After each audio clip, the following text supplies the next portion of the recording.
Alright, so it is 6:32. I think the banking is a little extreme, so let's turn that down a little bit. Alright, so last time we got most of the stuff set up. We got a window. We started on polygons, but we're not done yet. I will admit that I did go back and fix a memory leak I realized I had. With some points. In fact, right here I forgot to delete my points after I went ahead and rendered the polygon. Now, that being said, we are working on this generator function, which requires us to have 2D rotations, and I'm trying to remember where we are. So we have rotation. Now we need a way to apply rotation to a point. So let's go change our point 2D class.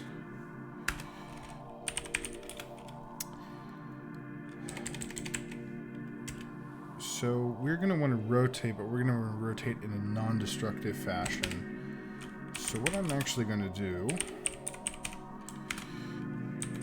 is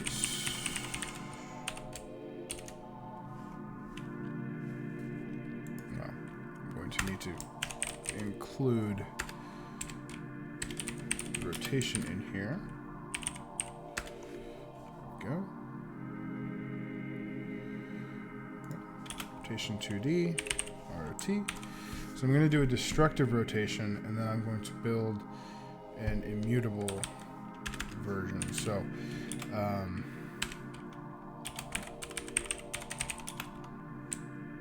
just call it non-destructive.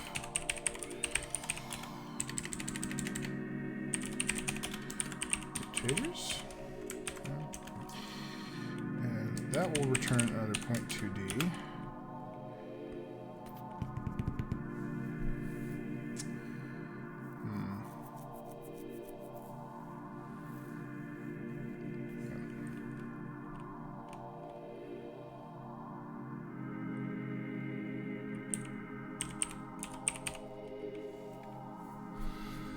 Call this function. I'll call it rotate ND for non-destructive. It's basically going to be exactly the same function.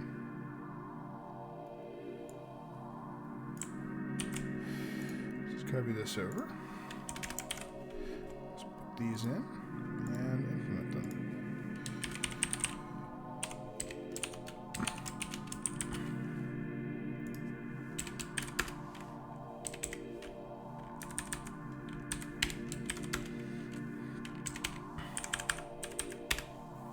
Okay, so what this relies on us doing is essentially acting as though the point and the rotation are both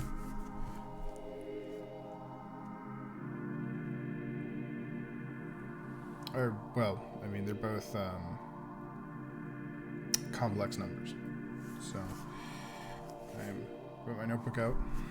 I'm actually thinking about getting a document cam for when I do these, but I'm going to do out the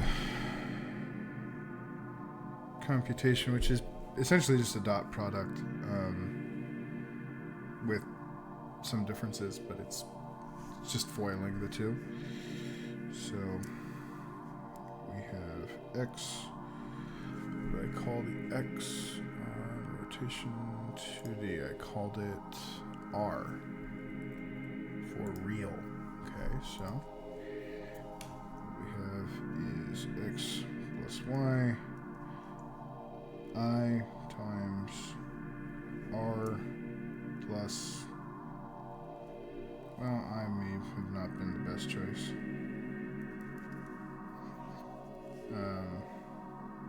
So that's xr plus ix times I plus YRI plus YI imaginary I squared, which means it's just negative. So what we get is xr minus yi for our x. So x equals x times rot dot get real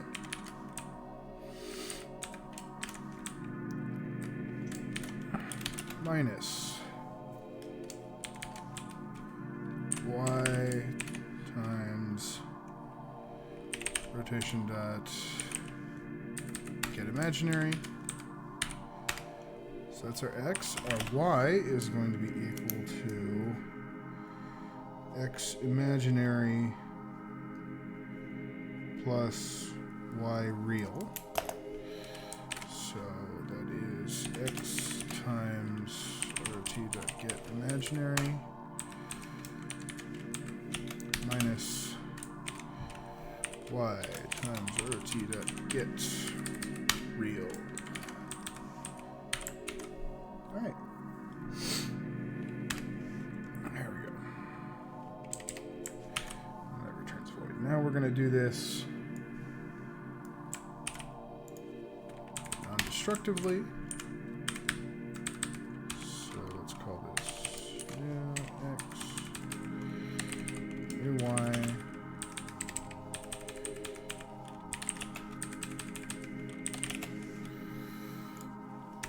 Return a new point to the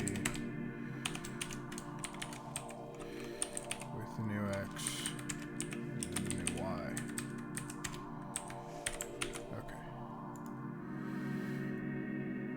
X is not unidentified.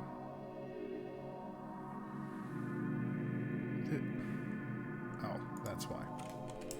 I haven't told it that this is the rotate ND from point. Okay. There we go.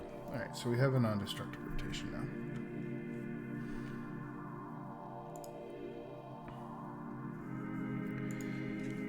So now to make my life easier, I'm going to overload some operators. So we're going to go with the same kind of janky convention of floats are radians, ints are degrees. And we're going to do some simple operations.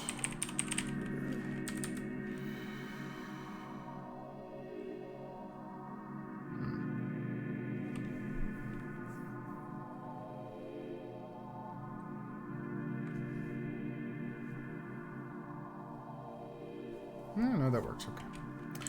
Sorry, I had to check my math.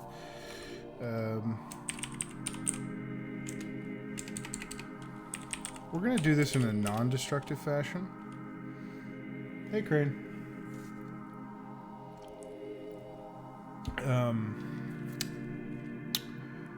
Because I feel like it.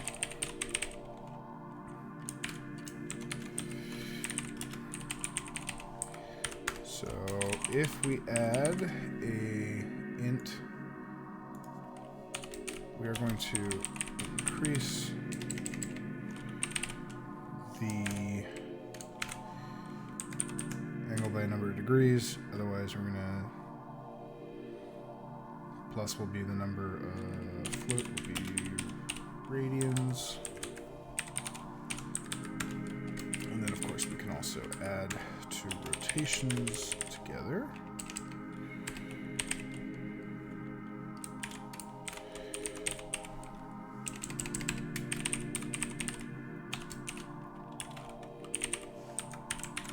Okay. What else do I want?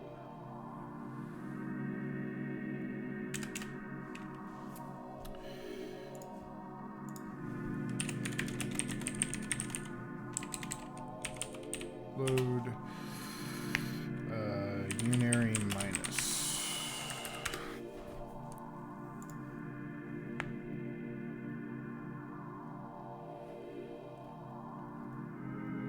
Okay, that's just how I thought it would be. Alright, cool. So then we're going to also do the unary minus operation, overload that.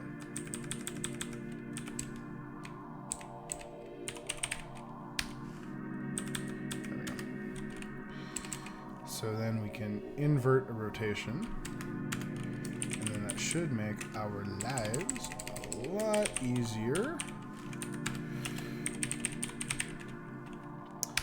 for the binary operator of subtraction.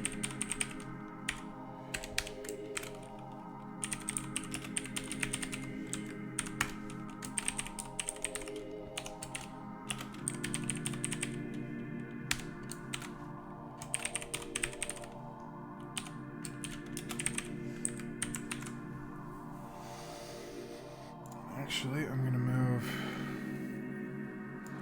this up here.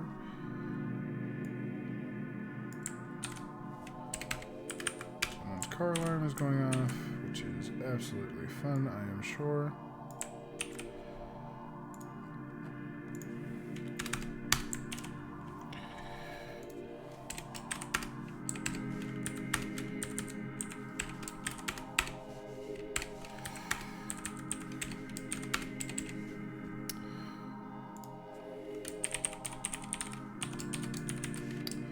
There we go.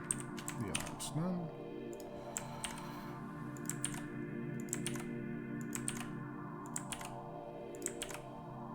Alright.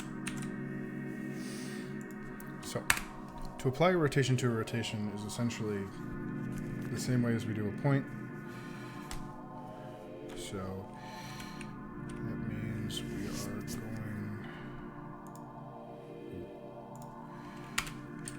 to need an additional constructor, which is going to be an int r, call it real, an int imagine.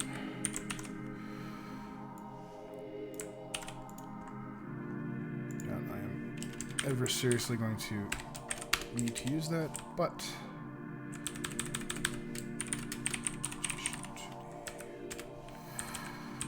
go.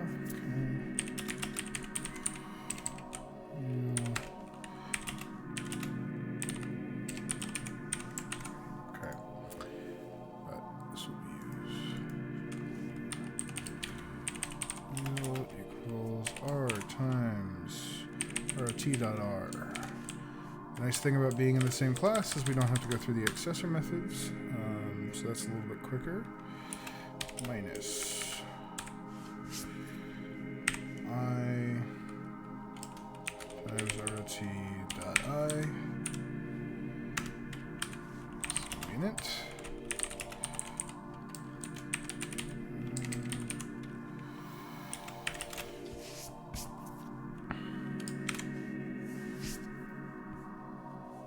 Oh, I should have probably mentioned this at the beginning.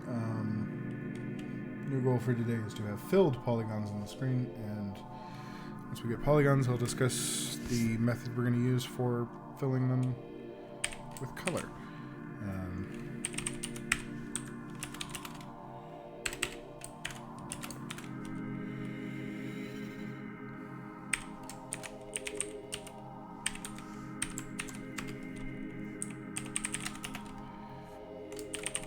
Rotation 2D.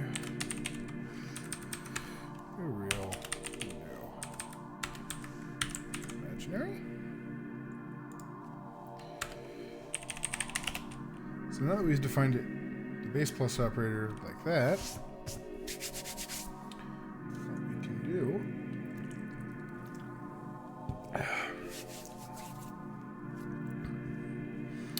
because everything is fun,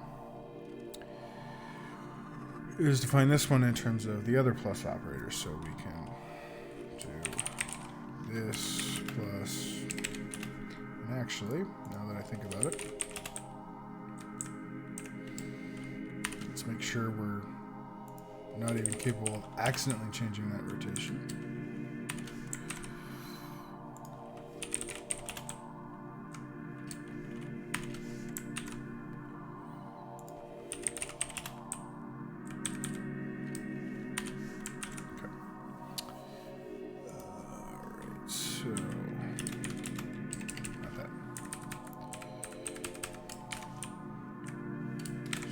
to add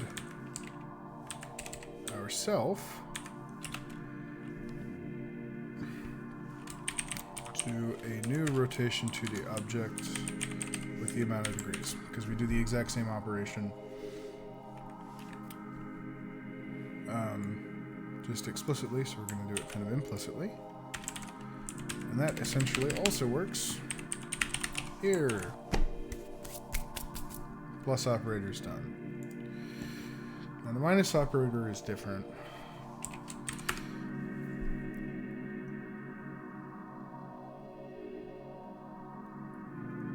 Because yeah, we can't just...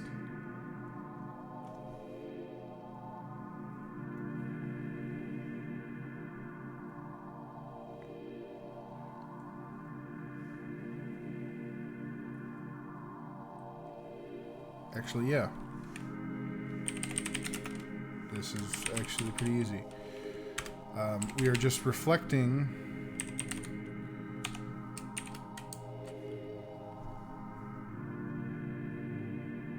it across the y-axis, or x-axis. So all we need to do is create a new rotation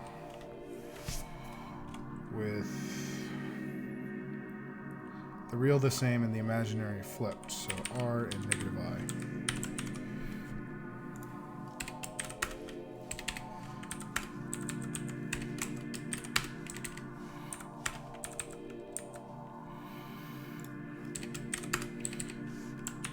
And I may never find out if I'm wrong, so.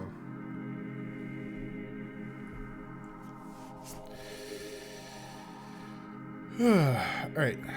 So now we need to do the subtraction operator, and the way we're going to do the subtraction operator is by leveraging the stuff that we already have. So we'll just return this plus unary minus on ROT.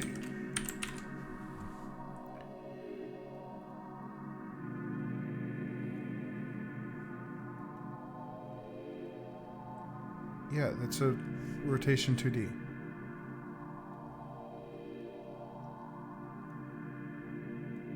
No operator might. It does.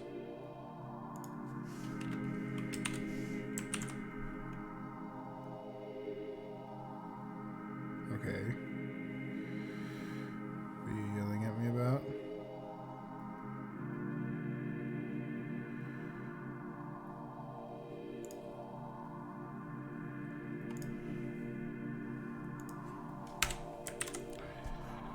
All right.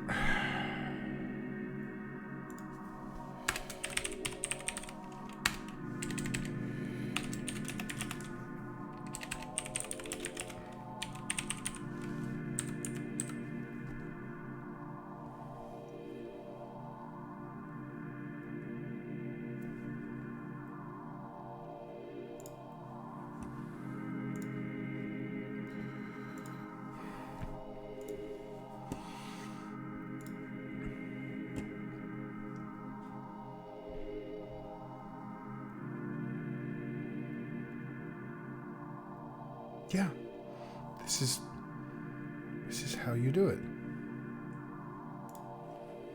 Okay.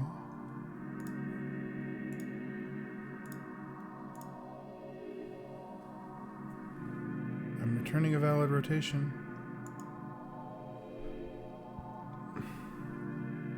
No, but I can't use it as a reference.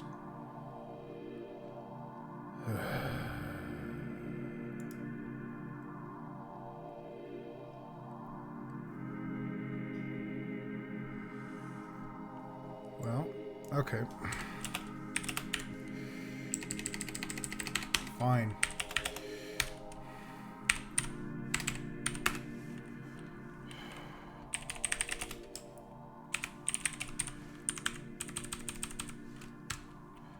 Happy.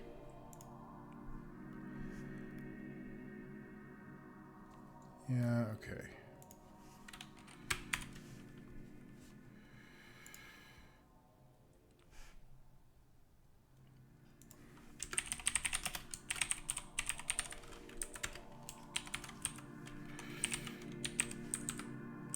Are you still gonna yell at me? Yeah, because it has to be an L value. Shut up. Alright.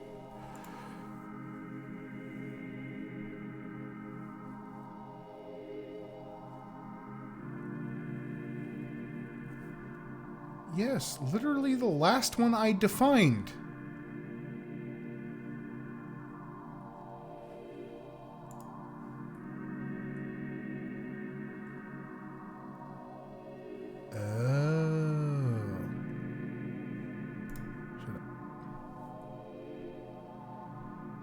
Why is the unary minus operator converted into the exclamation point? Fine. Hey, Mason.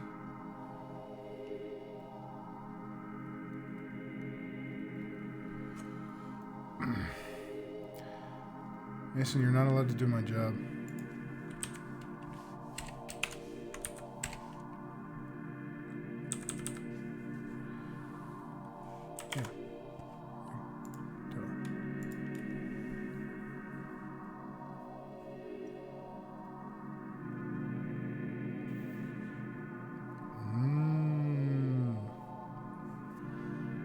There we go. Okay. That's what I was doing.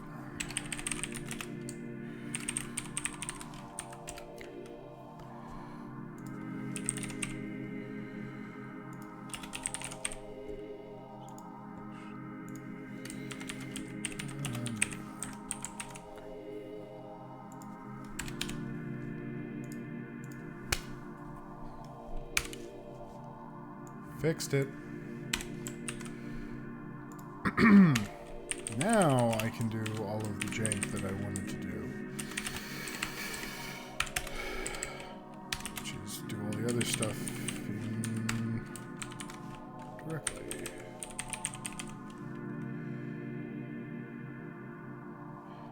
Yeah, I mean, I'd love to, but like, I don't know where you are in the curriculum. No, Mason. You have fun with that. Oh, yeah, give it to that BS. Alright. Feels good, feels good. Okay. So now we can add and subtract rotations. I enjoy how we only actually really defined one function. Well, two functions.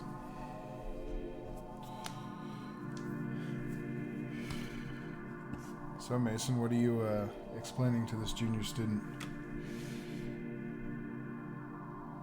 Ah. This is why we write manuals.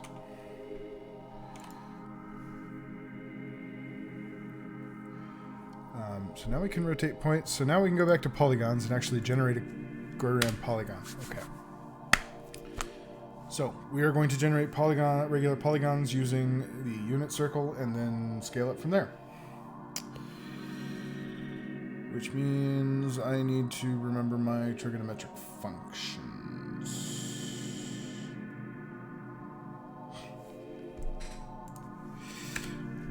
Well, Mason, looks like it sucks to be you.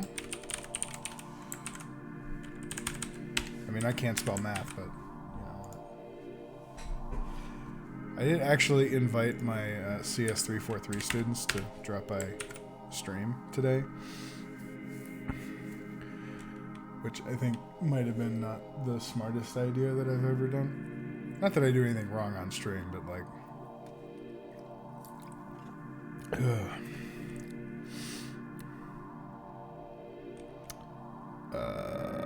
brain no worky.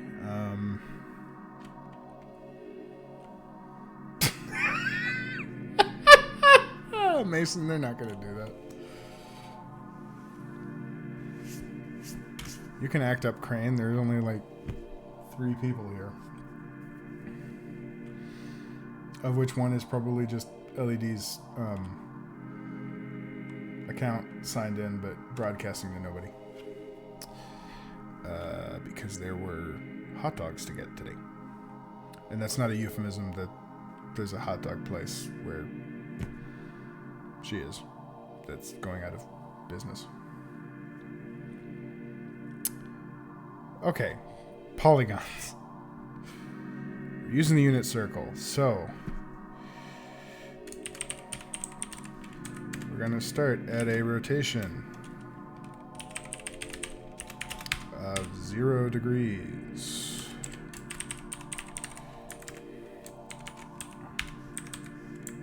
Okay. Then we are going to figure out the number of rotations we need, which is rotation 2D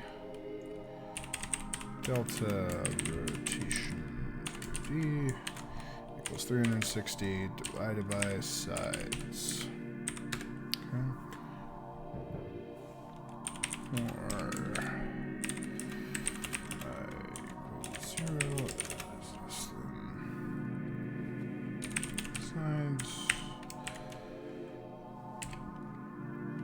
plus plus. So.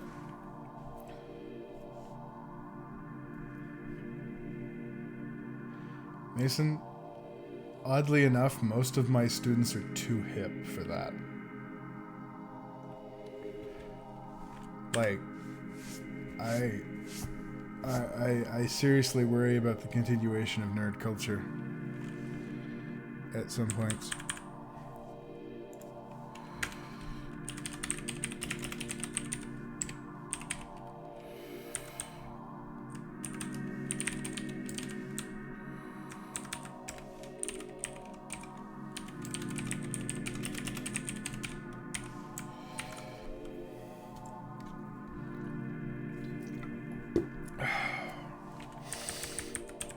Okay. So x equals sine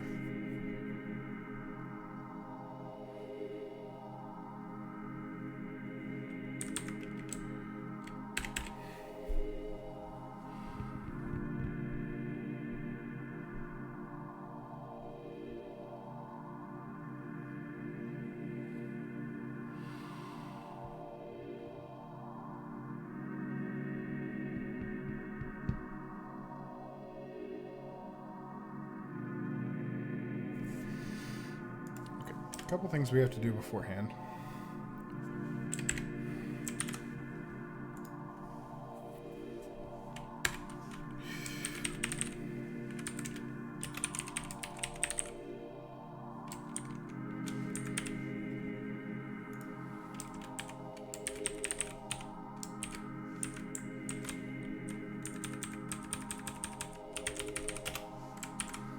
Let's avoid a circular reference and have a way to convert rotations to points, because it's going to make it a lot easier to do what I need to do.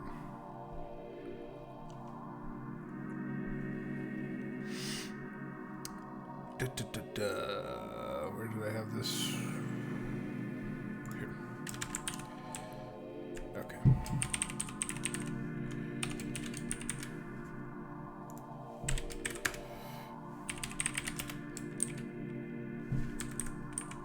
D, RI. Cool. Yeah, except select that I am going to include point 2D. Huzzah, now you're not going to yell at me. Aha. So, nope. Here. Get rid of the to do.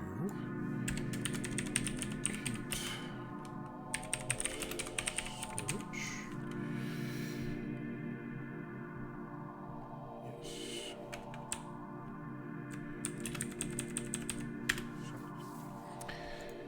I'll go back to polygon. Just call it points. So, 2D of sides. Okay, so points I equals current dot get point. Okay. And then current equals current plus delta. That'll set it up for the next point. Okay. Alright, so that generates all of our points. So now we have all the points we need around the circle. So now we've got all the points, but now we need to make sure that they're expanded to the radius, which means we need to go back and modify points.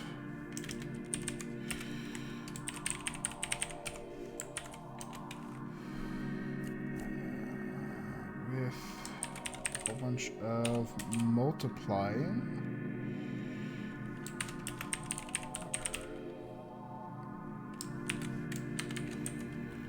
And we're going to multiply them by integers. And let's also throw in floats because I know I'm going to end up needing that at some point.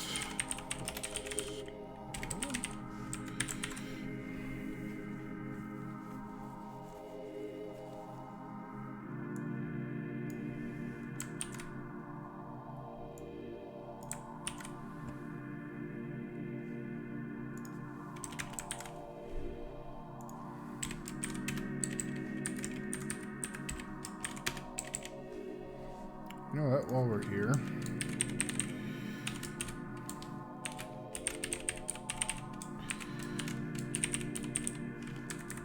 let's overload the multiplication operator.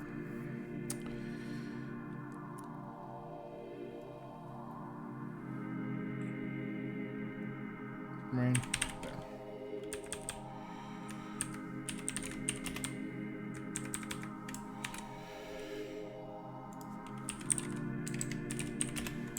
Matter if we make that const because it's not change anything. What do you mean I can't?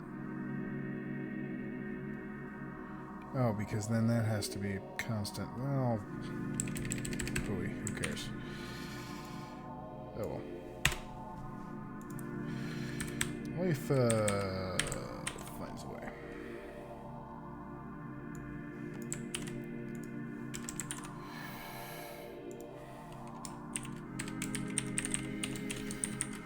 Have I ever mentioned how much I love and hate C++ at exactly the same time?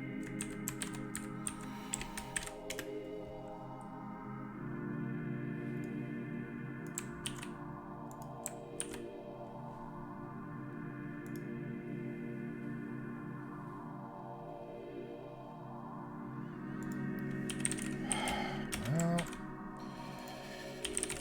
I have to do it anyways. I have to go over here and I have to make all of these things const. Ugh.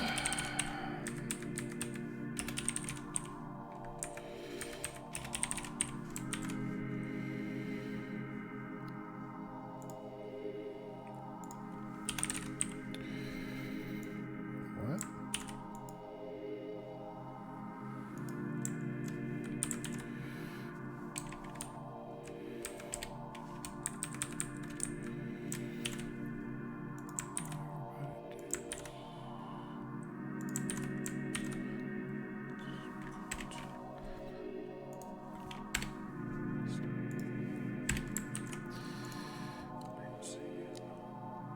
Okay, so now that those are const, we should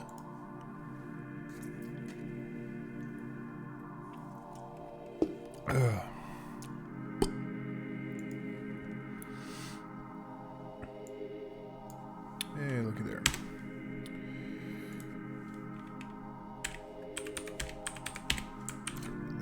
Why did I have the reference there? I'm not sending it back up. Okay. So for this one, just turn this, rotate D, the rotation. that one's done.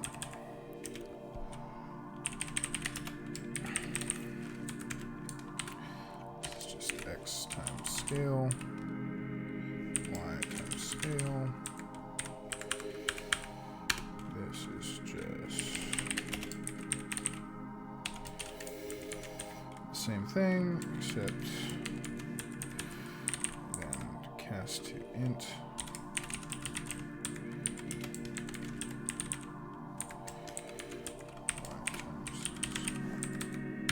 Boom. All right. Back to Polygon. So now that we've made our lives a little easier,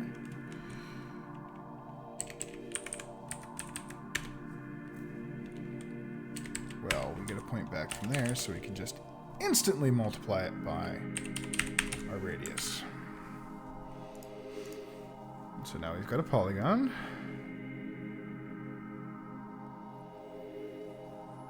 And a method of rendering it, which I'm gonna change to build textures instead, but that's what the fill is for. And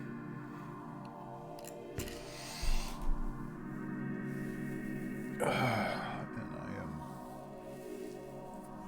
absolutely apprehensive about this, but let's... Ooh.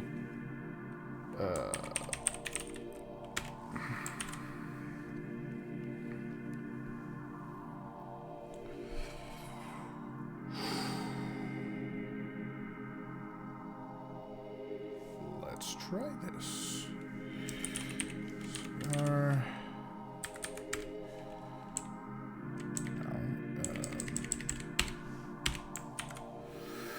What's Polygon need? Polygon needs the renderer, so my screen has to have a way of getting the renderer, so I need to change screen so that I can get the renderer. Okay. Instance methods.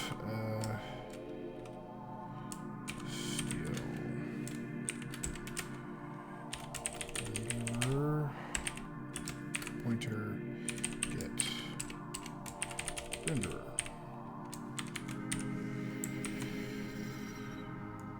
Simple enough.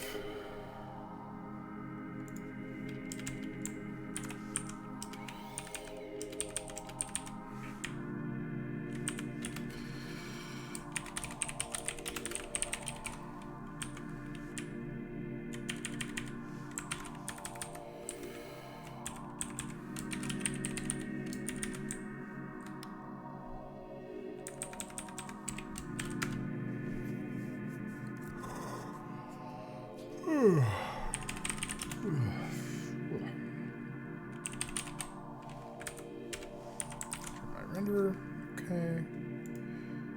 Alright, so I'm going to go ahead and make a polygon. And wait for it to blow up in my face, but we'll put the center.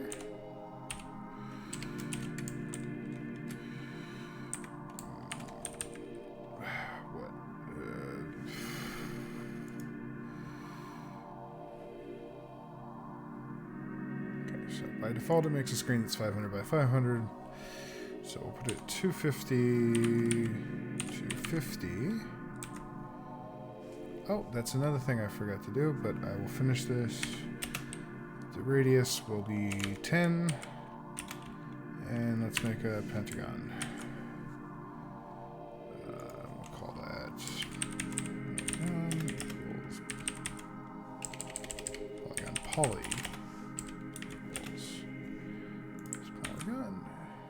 Back to the polygon.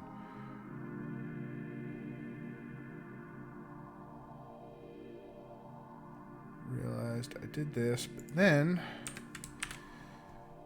we actually need to, because this will put it, assuming that it's at 0, 0, then we need to change it so that the center is not 0, 0, the center is the center. Which, hey, now we've got an operator that doesn't exist, so now we've got to go back to point 2. Add in an addition operator. Takes a const. 2D. Reference.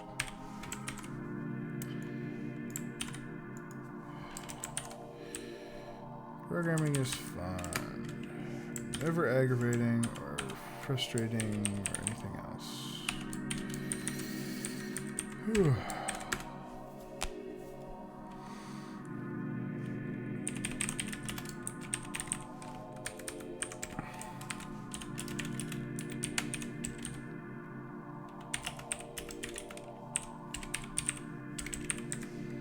There we go. Okay, so now the plus operator works. So we go over here, and that's now valid. Let's go back to main. Alright, so now we've got a polygon, hopefully. I'm going to render it to the screen.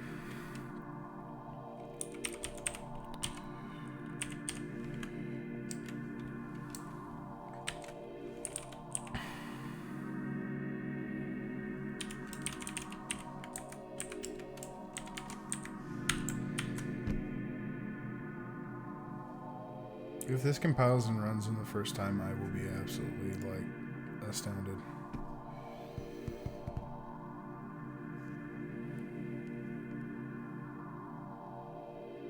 Okay.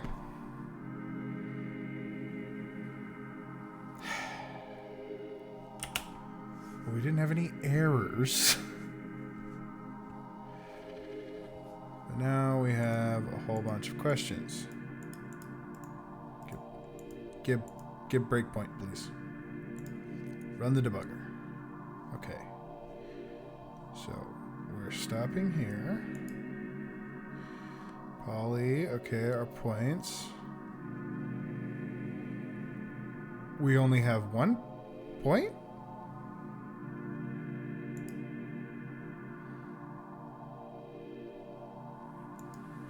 Oh, because it doesn't realize that it's a...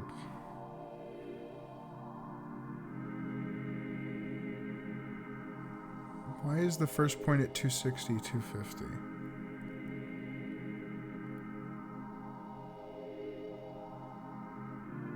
Oh yeah, duh. Center versus, yep, okay. Alright, let's step. Step over, step over, step over. Step into. Step into.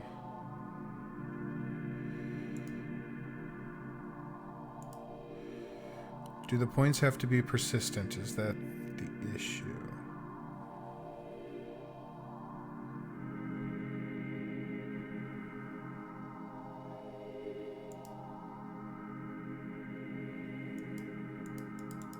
Okay, the points get copied over.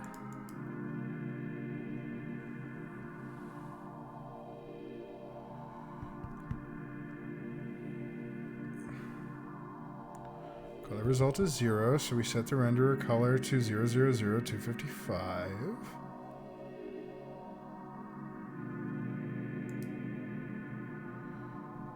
Then we tell it to draw lines.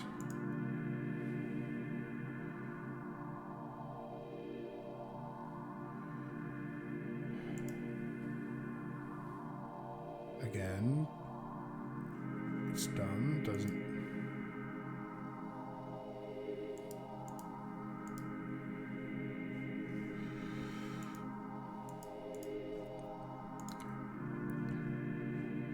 Let's get rid of the breakpoint.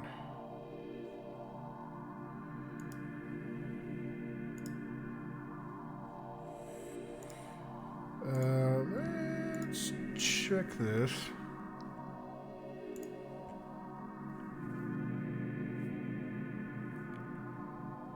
Oh, that's why. I forgot to flip the screen.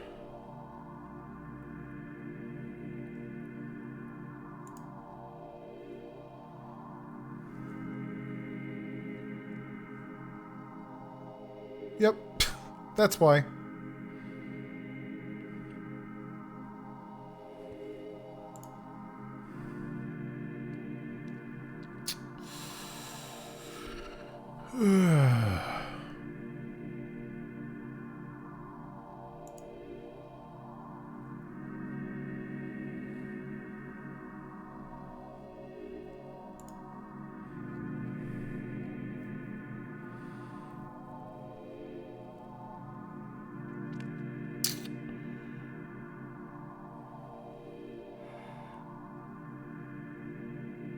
Okay.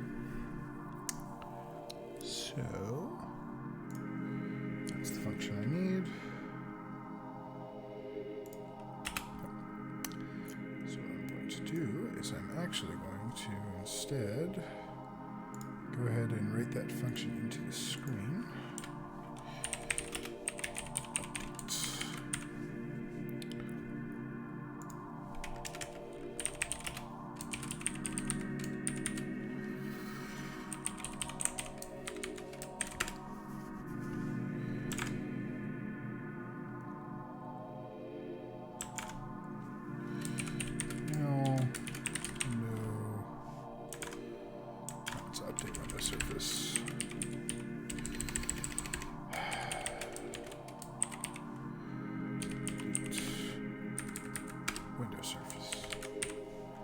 Beautiful. Oh, need to pass in the window. Okay. Okay. Okay. Okay.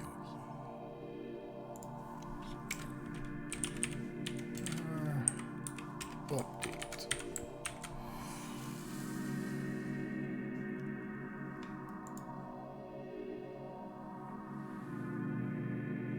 Damn it.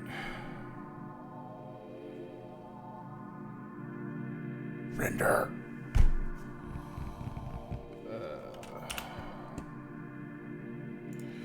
Shall we check out the renderer?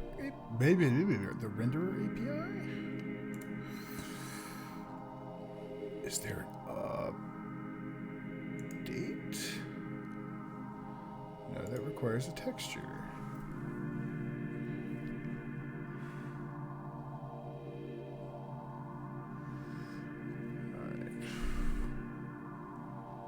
Ah, renderer flip. No, that's...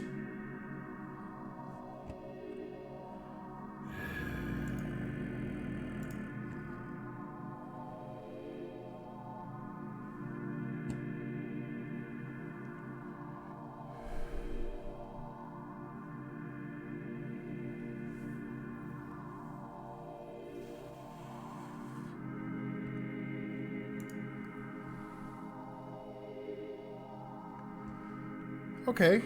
Okay. We're hip, we're happening, we're hopefully almost there.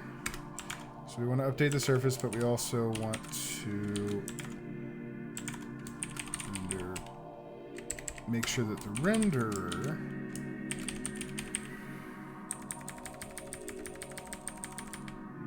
also updates.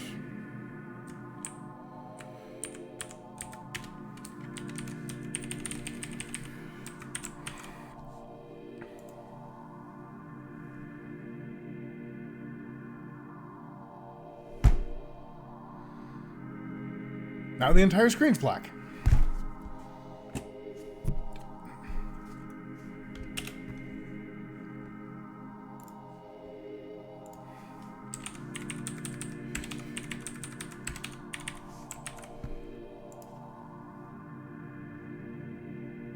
We have a line!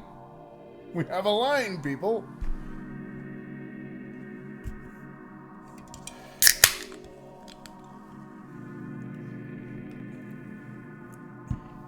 Yep. Yep. Yep.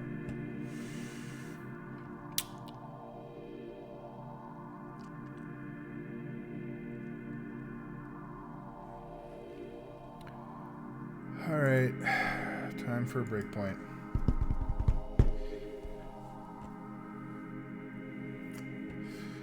Okay.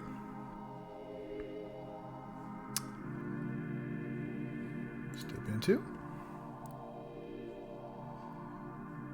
Okay, points I.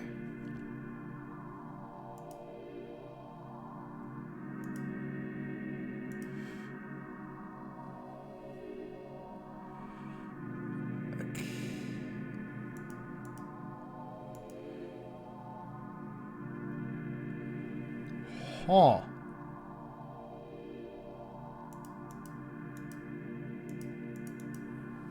Okay, now it's just the center over and over and over and over and over and over and over again. So something is wrong with the constructor. Okay, there. Let's see what we're doing here.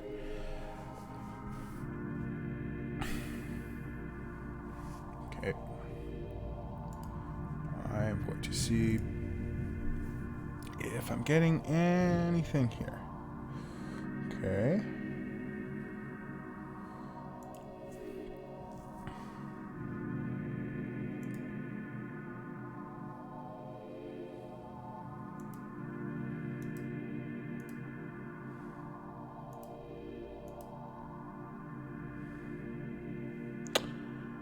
Okay, something's wrong with plus.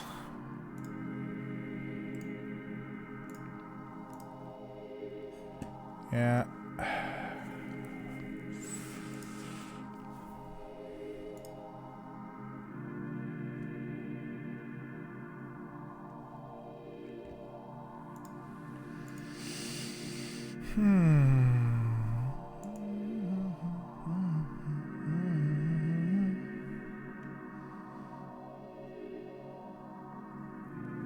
That's what it should be. Wait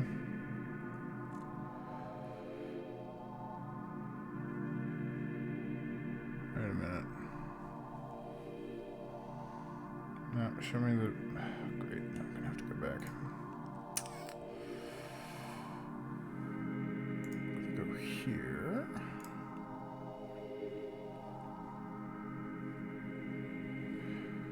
Okay, make delta...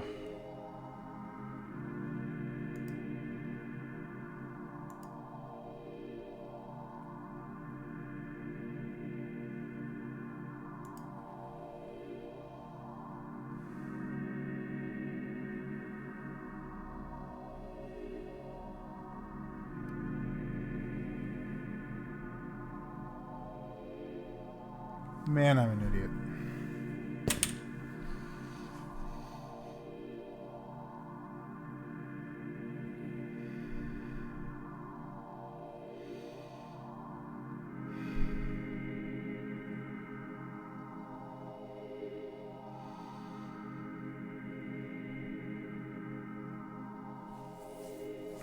My rotations can't be ends. They have to be floats.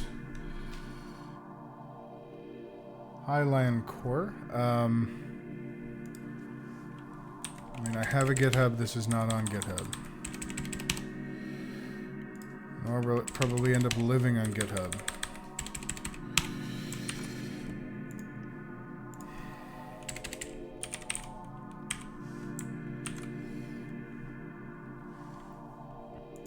I'm glad people joined while I was facepalming.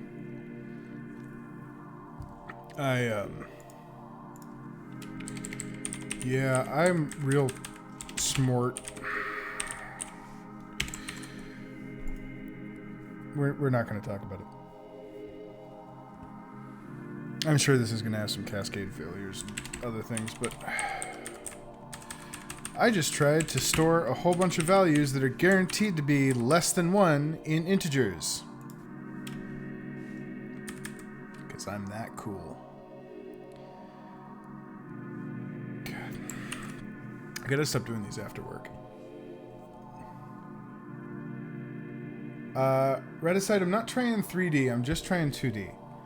My brain does not work with graphics well.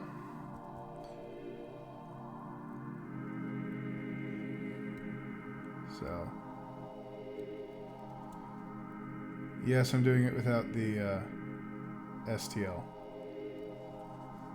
Well, mostly with it. I might use some vectors later.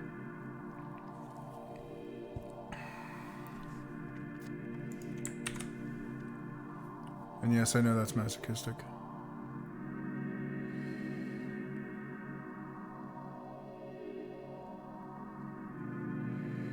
Get rid of that. Why is this here? No. Oh, because I'm still in the debugger. What? Why is there an error?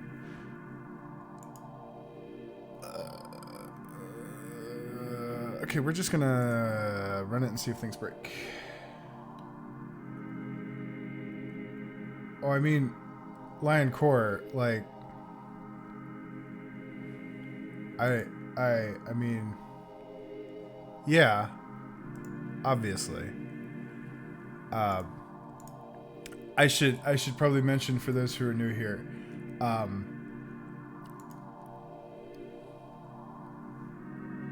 This is going to sound pretentious as hell. I have my PhD in computer science. So it's not so much a learning exercise as an exercise in torture.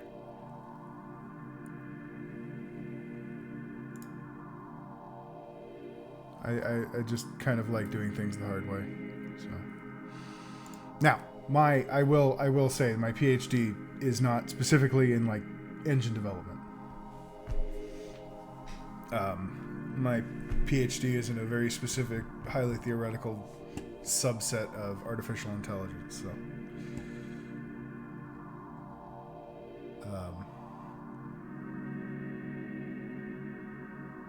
what was I doing?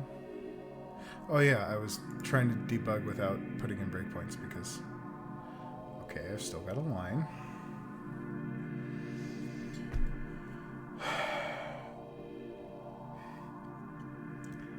See, Redicide, I think I have to agree with you there.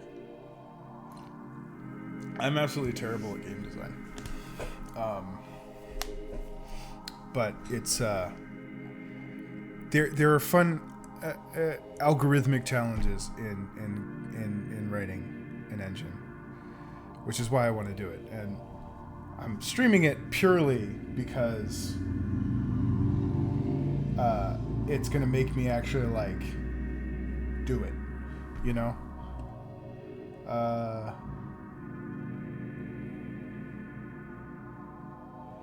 Core, yeah, I'm gonna have to say, yeah, I really do enjoy CS. I'm gonna, this is just gonna make me sound pretentious, but screw it. I named my username after Turing, so it's gonna be pretentious in here. I blew through my undergrad. Like, it was fun. And then I went directly into a PhD program in artificial intelligence. I mean, I didn't go to like MIT or anywhere like that. I went to the University of Kentucky. Go Wildcats. But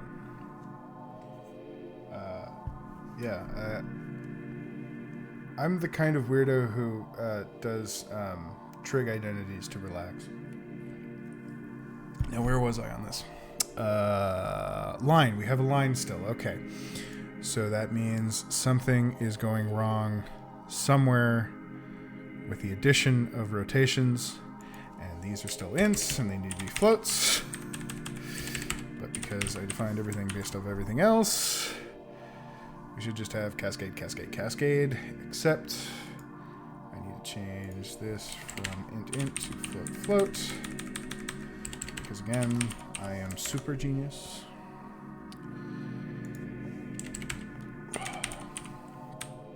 Yeah, no problem. Feel free to ask questions. I will lose where I am in the...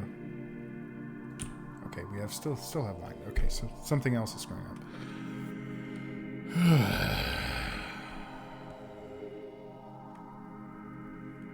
No, I'm not making everything afloat.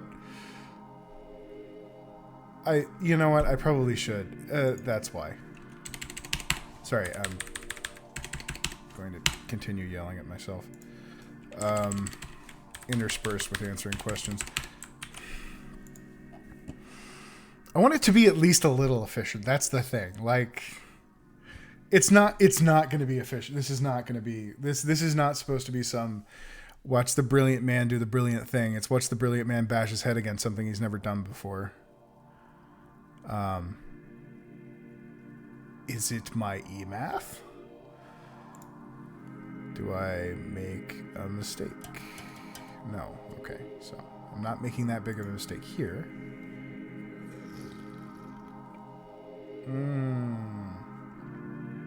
It's because I convert it to a point.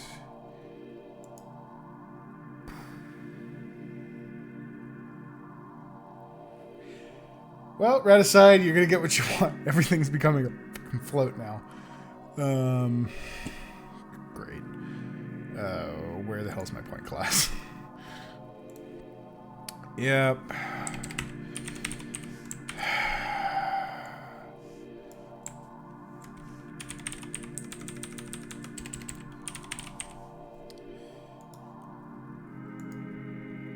Oh, hi, Mizerlev. I'm probably mispronouncing that. So I am using, I prefer Radians, obviously, because Radians are rad, excuse the pun. But, and then I don't need that operator anymore. I didn't need it in the first place, but, okay, cool, Lev. Genre is yet to be determined, but probably some sort of turn-based, tactics game, because that's what I enjoy. Right now we're on getting a rectangle on the screen. We still haven't gotten polygons on the screen yet. So current polygon count is 0. We do have a line, which is not a polygon, but we've got a line. That's mainly because I screwed everything up because I thought I was being more clever than I actually was.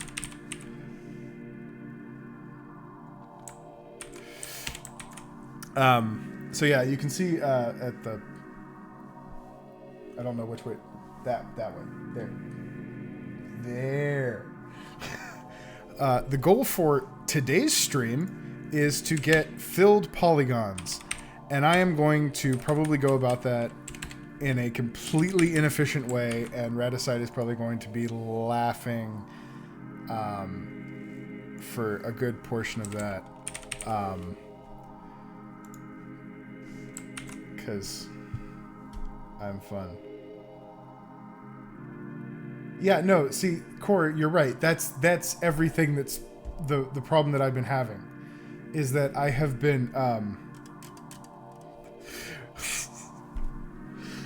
oh god. It's gonna sound so boneheaded when I say it. I have been attempting to store values on the unit circle with integers. Which means there's only 4 valid places on the unit circle that I can represent. So we're changing that around, and then because we turn the rotations into points at most of the points, we also need to change our points into floats rather than just having them be particular pixels. Which means that when I change it to an SDL point, I need to convert it to an integer. So that it's a because SDL points are pixels, so it's XY in integer. God. I will eventually do something intelligent, hopefully. You know what? I'm just going to turn the radius into a float because it should have been a Goram float from the beginning, and I decided it wasn't going to be because I was doing all this integer crap. Sue me. Okay. To go back to the radians versus degrees, I like using radians, but at the same time, I like using degrees because I can do things like this, which make a whole lot more sense because my brain recognizes 360 as degrees. Cool, Lev. What genre and like, give us some details.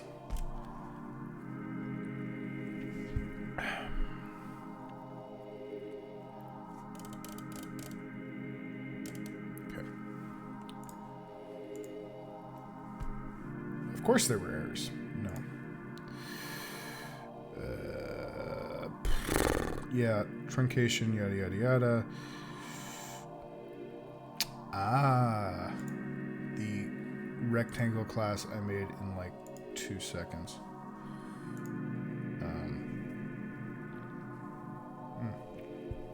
That I haven't actually used. I mean, yeah, like course, pi, but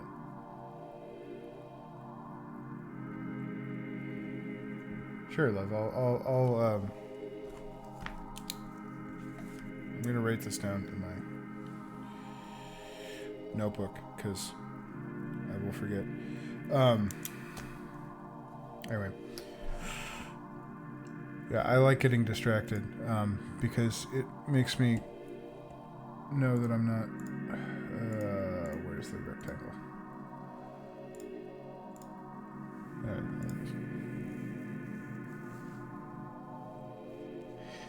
is. See, right aside, in a way, that is in some cases advantageous.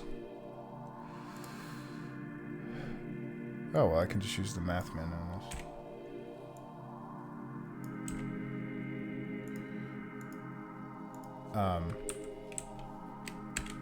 Because if you're self-taught,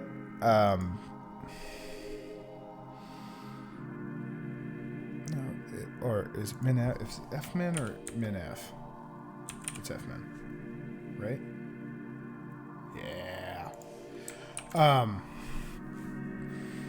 The advantage there is you're going to be a lot more focused than if you're taught in university. I'm not down on people being self-taught. I'm not down on people going to university or taking classes or whatever, because everybody learns a different way and it's all whatever. But I don't know. University is a great way to learn a lot of the more theoretical stuff. You get exposed to a lot more. But, okay, so I have my PhD. I'm an assistant professor at a small college in the Northeast.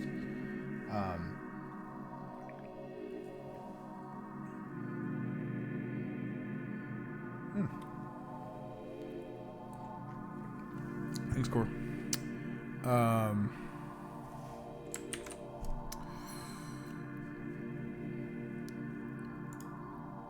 So, I see a lot of students who, they're in a class, they're really interested in it. That's great. Totally focused. And then they also have to take several classes usually where they're just like completely zoned out, no interest. And I think that produces a more well-rounded body of knowledge, sure, but it can also lead to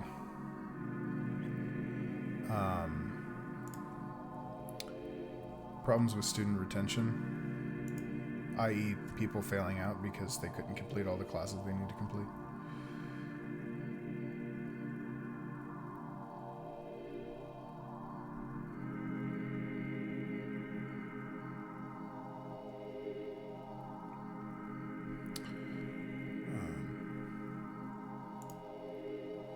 Which one did I get rid of? I got rid of...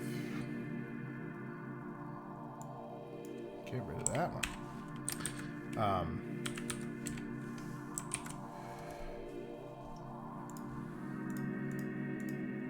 one of those weird people who like, with one exception during grad school, enjoyed every single class I ever took. And the reason I didn't enjoy that grad school class was because the professor was a grade A-hole.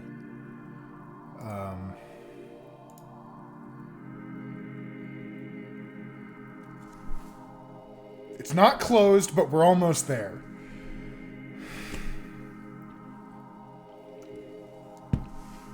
Okay. We're gonna get polygons, and we've only been on stream for about an hour 10 now.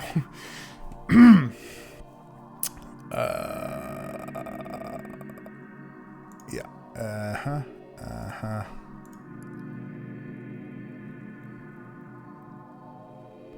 Oh, does SDL draw... Does it not close it out? Do I have to add... I have to add an extra point, don't I? Alright, fine.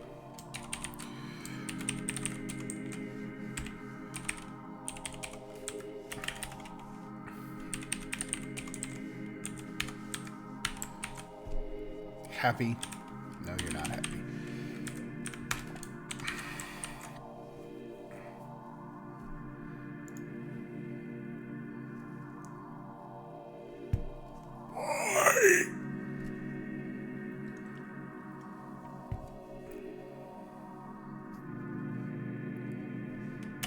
It tasks me.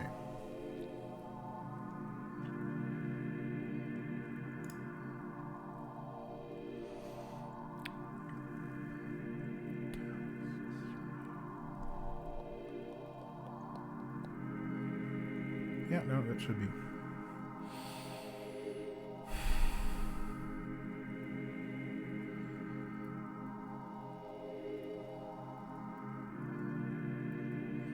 So yeah, when the max index should be at sides, and then we add the 0th point in there, and we need to add a +1 down here because we haven't told how long it is. Duh, this is C++. It may not appear it, but I did actually, my entire undergrad was in C++. Yes, I will be filling the polygon by hand. Now that we have a polygon! Okay, now that we've got a polygon. My screen does not update. Okay. Polygon count is 1. But I need to check one more thing, which is that I should be able to do this. We can draw any regular polygon on the screen.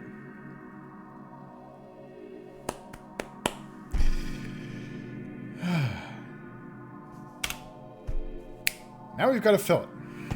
Okay, so oh yeah, no. Let's give it a radius of 100. Whoa.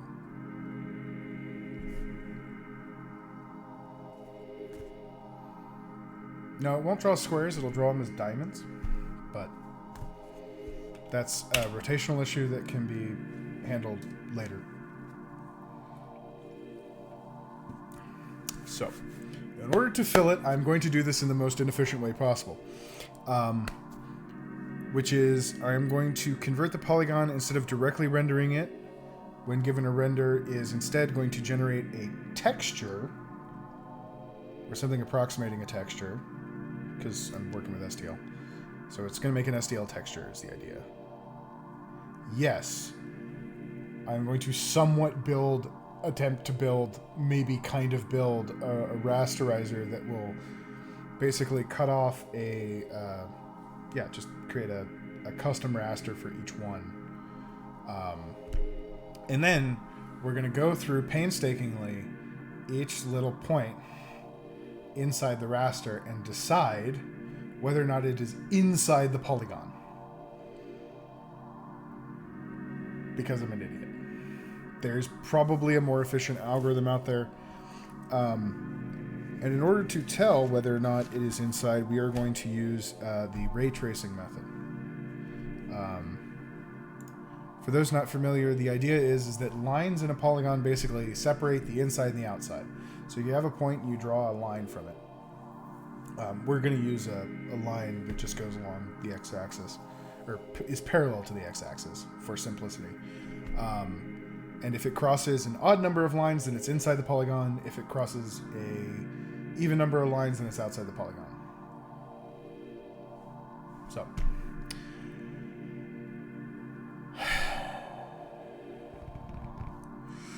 let's build that inside query, because I already have the algorithm in my head and I will lose it.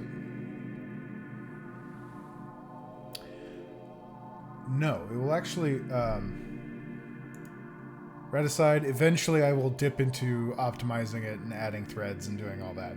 For now, we're going to do it the hard way and the wrong way.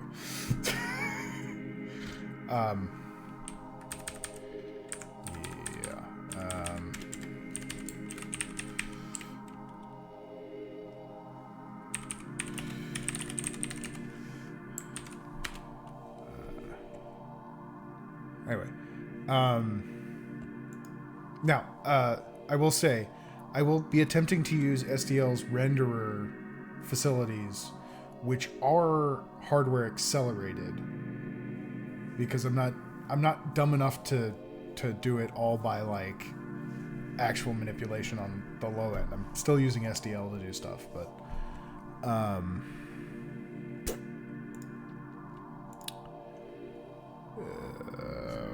brain. Oh yeah.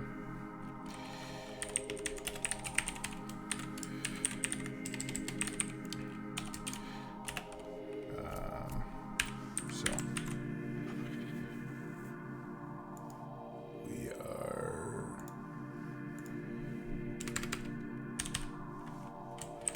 but the actual like deciding point is going to be decidedly. Yeah, the pixel numbers are minuscule, but okay. So obviously, at a point, this will become slightly more sophisticated, and like I'll bring stuff in with files. So, yeah, but like, if I decide to make a whole bunch of things just out of these polygons, then it will get out of hand very quickly. I don't plan on using these polygons for pretty much anything in the final project. I might, use some for some like simple effects, but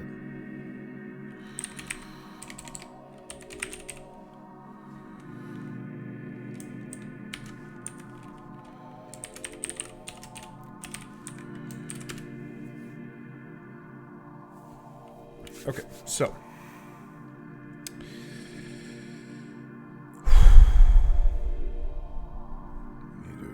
pair of points. Great. Okay. So the first thing we need to do is determine. Well, first thing we need to do is get the point pairs. So that's going to be a for loop. This then no Z.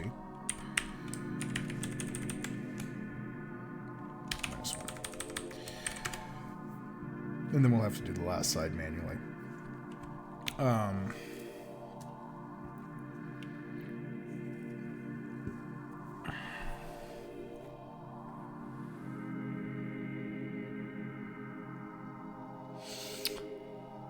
we don't have to do the last side manually.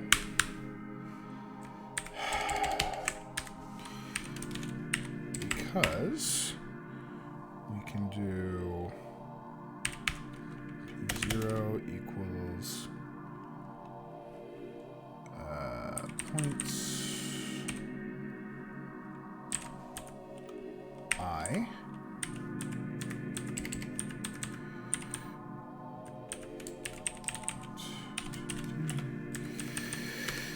and then we can do P1 equals points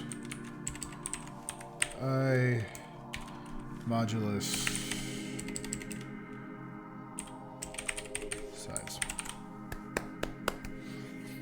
Oh wait, no, it's I plus 1. Wahaha.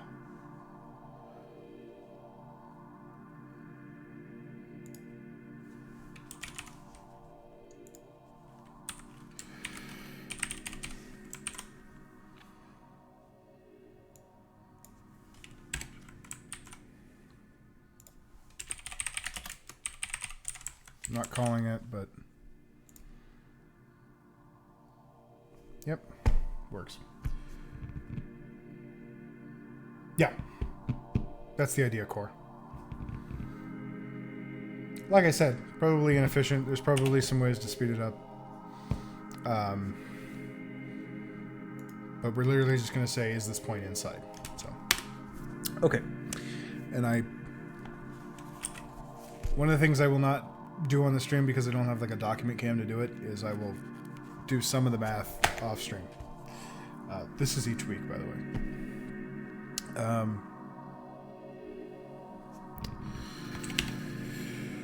Okay, So we need to check if it's in the proper Y range. So if no, we need a count. Can you tell I've been programming in Python for work? All right. Let's see. Make sure it's in the range. So if brain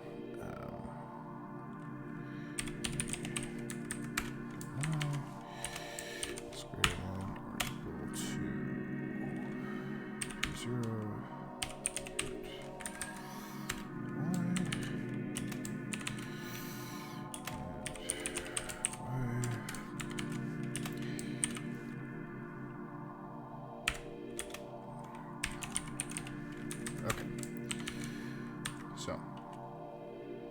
We are inside, then we do a whole bunch of stuff to determine if we need to count.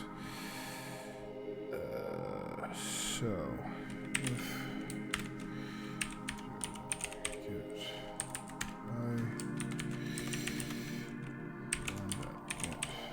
y, because in this case we'd end up doing a division by 0, and p get x.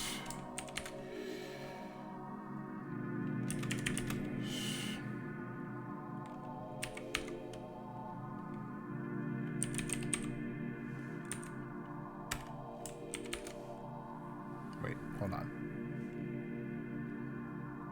Now, if it's in the Y range, and the Y range is identical, because obviously it's going to pass it. So,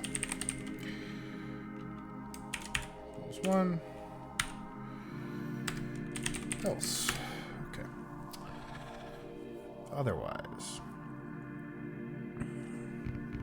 we need to do some math. So,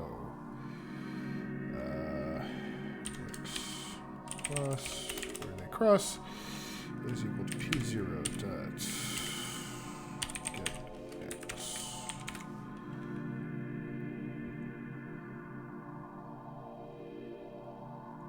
I suppose, yeah, triangles would be a good way of doing that.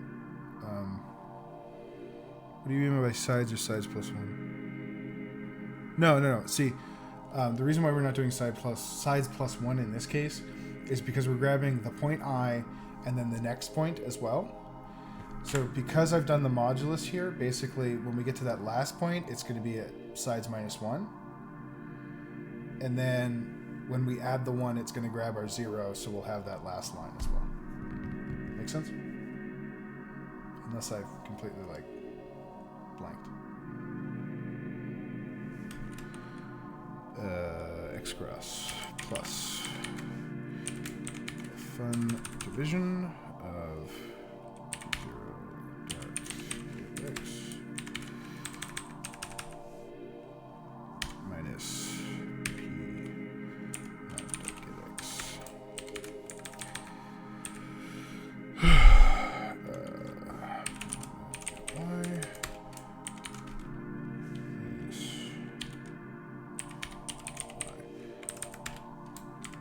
I know this is a slightly weird way of doing. See, what we need here is actually the negative of the slope.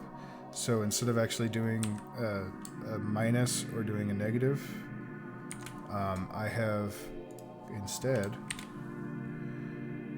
opted to make it a little bit more confusing by just changing the subtraction on the x's. For those wondering why it's different.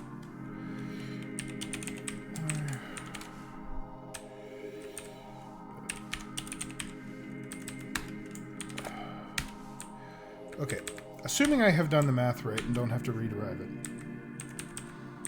this will give me the crossing point of the x.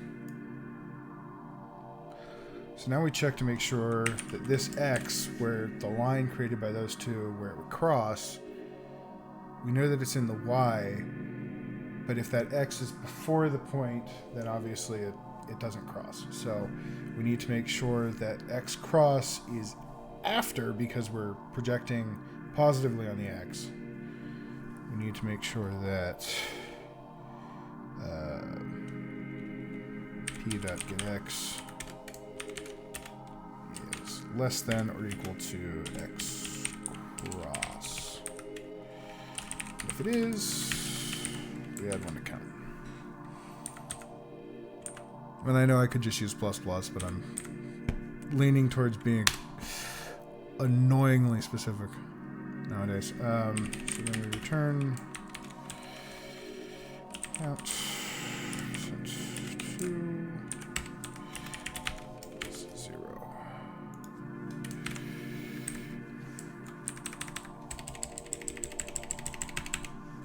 Okay. So if it's even, then no. If it's even, then we're outside. Wait a minute.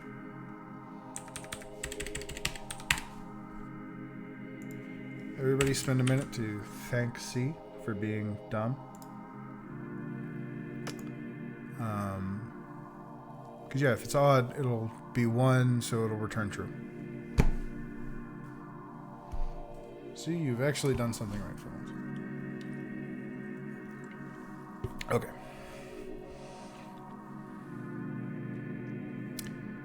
So we now need to get to the point where I can do something with that. So let's... Is there a way to just render a single pixel? Draw a point. Hey! Okay.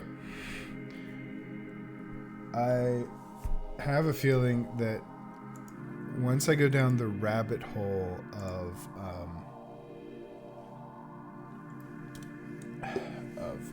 textures and stuff, I'm going to break some things. Lots of stuff is going to get broken. So let's try and do this in a way that's not going to break it as much. The way we're going to do that is... do I save the radius? If I don't, I should. I don't.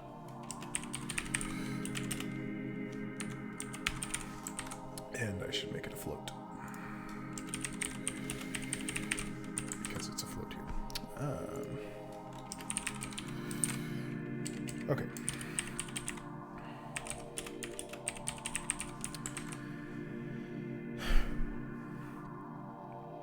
This is a bad idea. Yeah, we're just gonna we're gonna force the renderer to render a...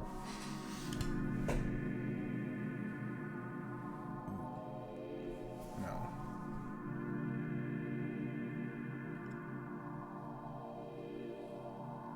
Hold on, I'm having a bad idea.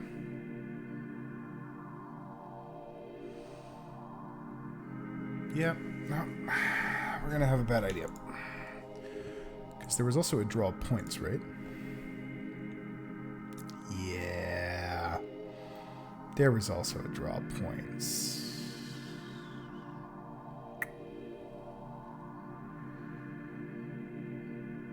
You know what? Do I break down and use the STL and get a vector in here and then convert it into a C array? Or do I absolutely go completely, like, crazy? I mean, they're all regular polygons. And if I remember the definition of convex, then yes. So they've got a bunch of nice properties. Now, the inside algorithm works perfectly fine, even if I start throwing points wherever. But I wanted a way to auto-generate something that looked nice.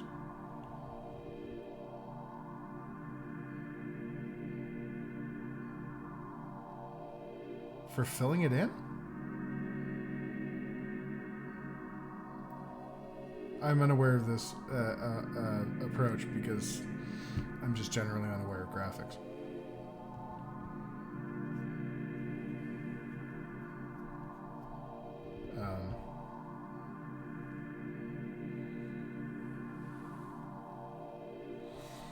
I mean, because that's what I'm doing, at least right now.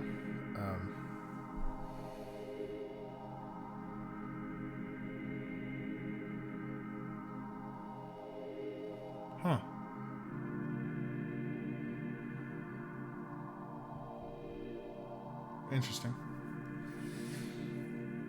Well, I'm going to continue on this approach, and I'll look that up off stream. And I might implement that. That actually sounds like an interesting algorithm to look up. But for now, I'm going to do the stupid approach.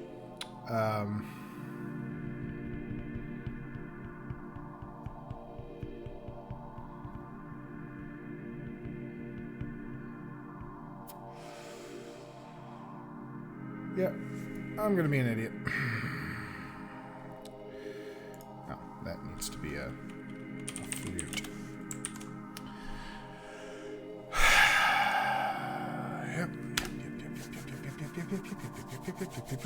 Yep.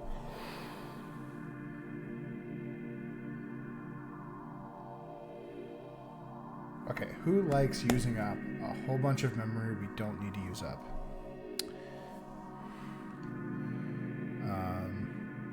Because if our radius is that much, then a box that is that much, so double.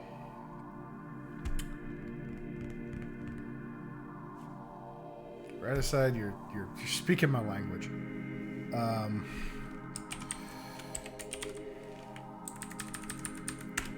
So the most possible points that we could have on the inside, because we deleted our self, so let's go ahead and make a bad decision, is the integer of our radius, 2 times our radius,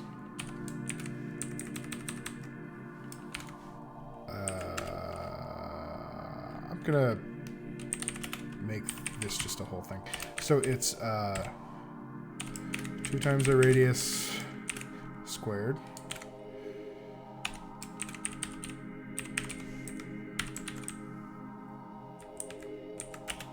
with, you know, assignment operators and stuff. Okay. I don't have nearly enough caffeine to do something that's dumb.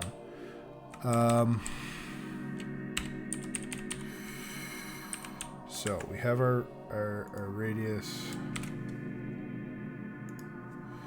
and that needs an underscore. Let's get to that. Okay, so, oh boy, this is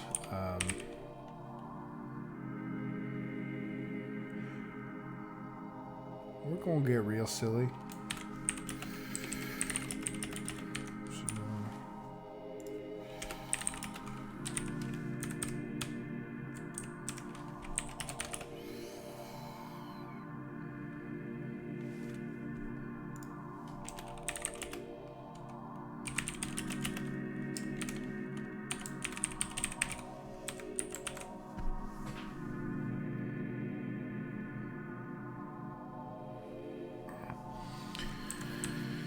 Okay.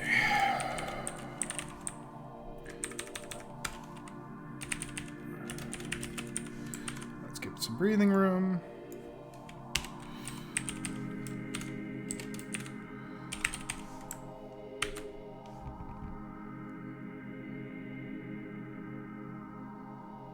I mean, well, no. Well, yeah. Yeah, it is 8 bytes. I don't know. I feel like there's probably some overhead that I'm not considering because it's me. But shall we continue to do the uninformed tango? Okay.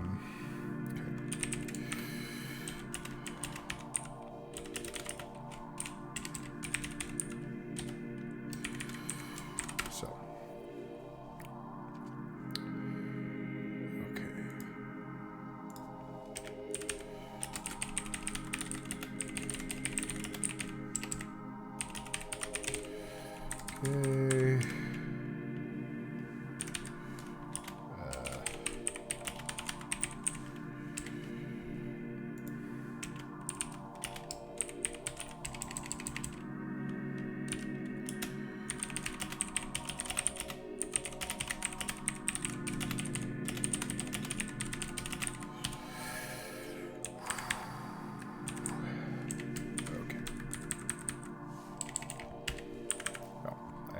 to do the thing that that comment is saying. Okay. This is a bad idea. Let's do it. Okay. So.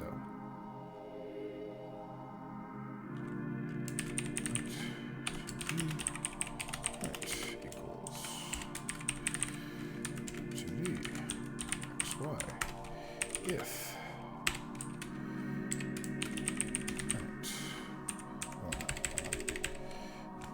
inside, current is inside. Current is inside. Then steal points. Count plus plus equals current. I'm a genius.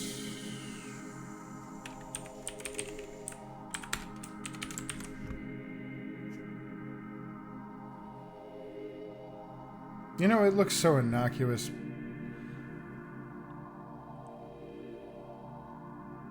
No, that's a potential buffer overrun. That's not an actual buffer overrun. I'm doing unsafe stuff.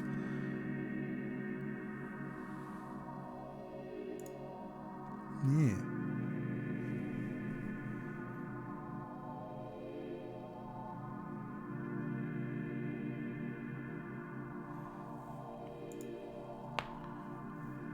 Well, oh. You need to actually tell it to render the draw points, don't you? And now I've got a giant memory leak just floating out there.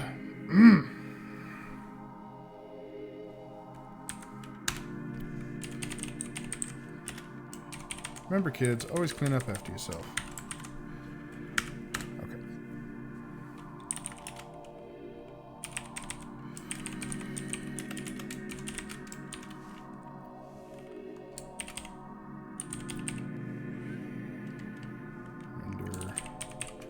Points.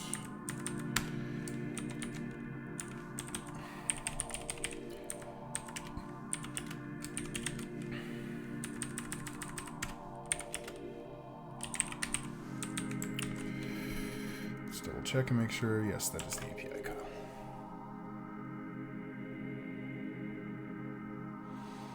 I almost do not want to press this button.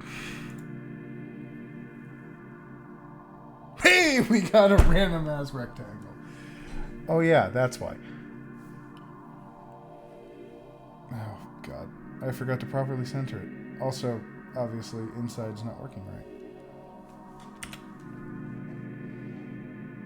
Alright, when I generated a duet center, yep. Okay. Plus. Ooh, wait, no. So it's just plus center.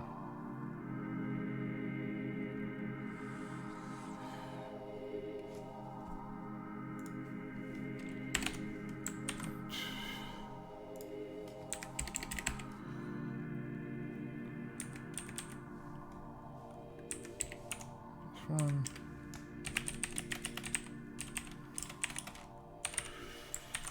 Okay.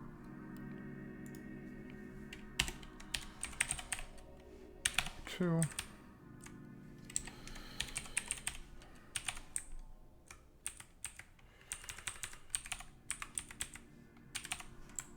Thank the Lord for integer division. Okay. No, side.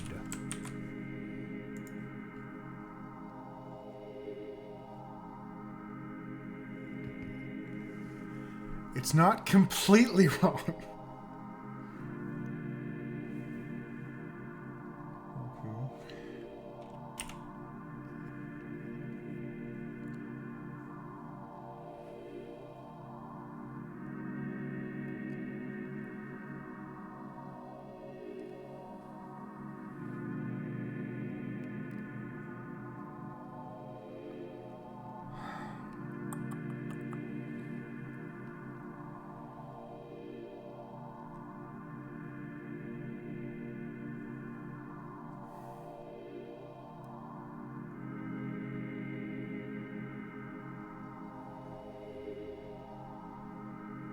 Okay, for some reason stone in the center is just not working.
Yeah, if the Y is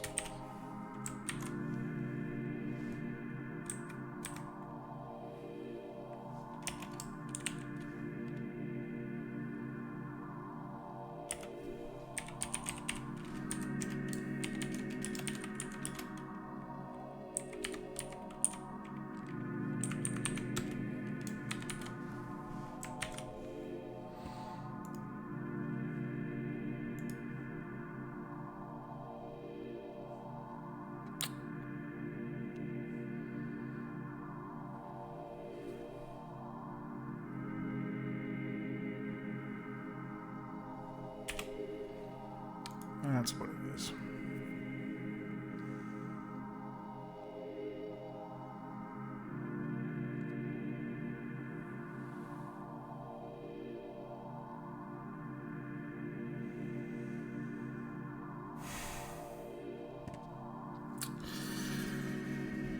Okay.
weren't checking this properly.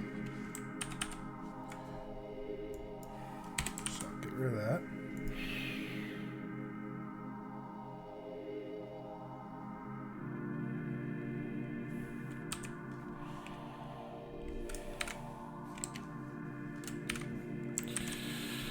Okay. And then we actually need to sort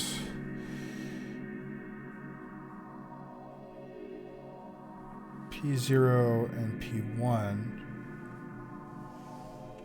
So if P1.getX is explicitly less than P0.getX, and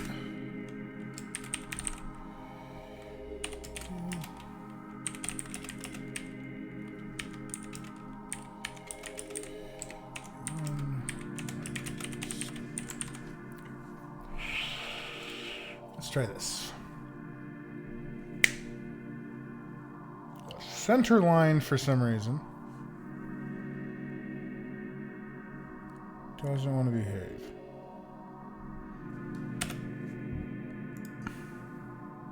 But we will figure out that center line.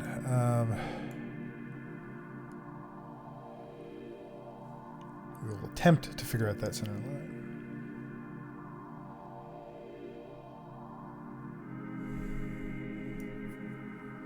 Yeah, it's zero's being weird.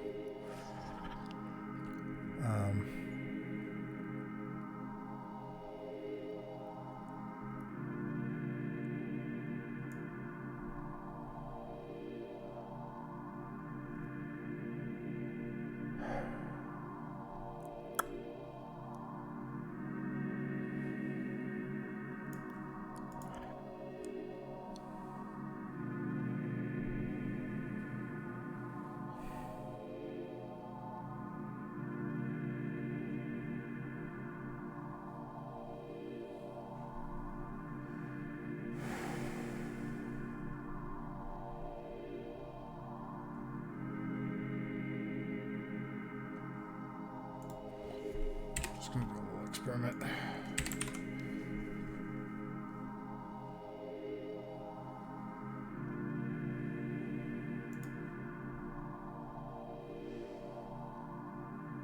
Alright, now that works just the same.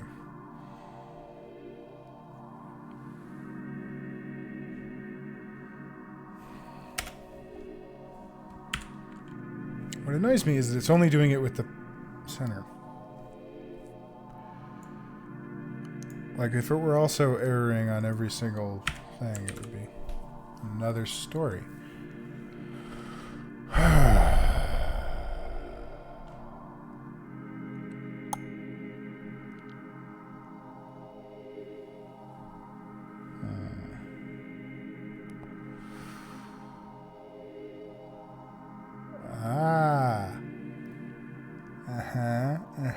Yeah.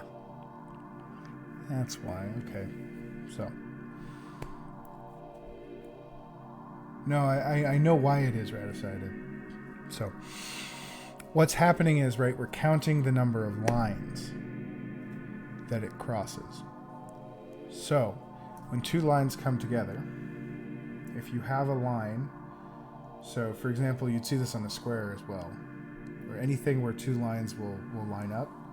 So if we rotated our hexagon enough, we would, or let's say we made an octagon and rotated it just enough, we would see that as well. We would see it more than once. Because what's happening is it's intersecting exactly with two endpoints for two different lines. So this line has an endpoint here, so it says, oh, +1. This has an endpoint here, so it says, oh, +1. So they cancel out, and that's why we have that line. And the reason we don't have a weird line extending off the side is because it gets 2 on this side, 2 on that side, so it cancels out.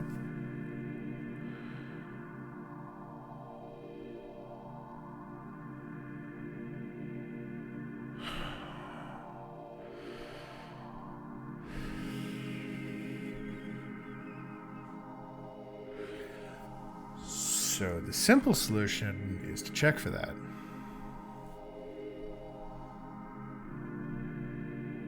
But to check for that, we need to, well, save every point that we cross on, which is a lot of extra work.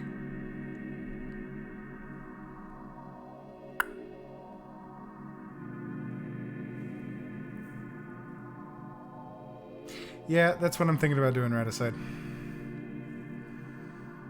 I'm just...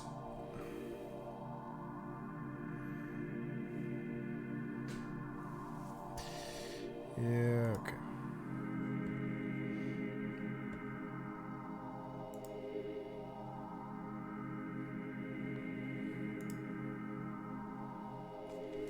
Yep.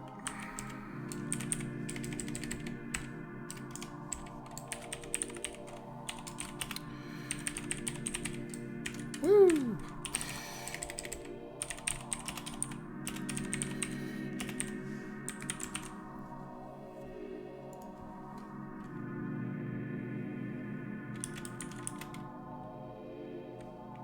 No, that can't take two.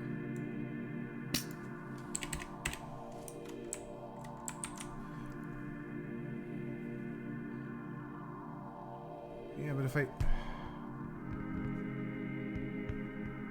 No, there should be a way to do like a less than or equal to at some point. Yeah. One instance.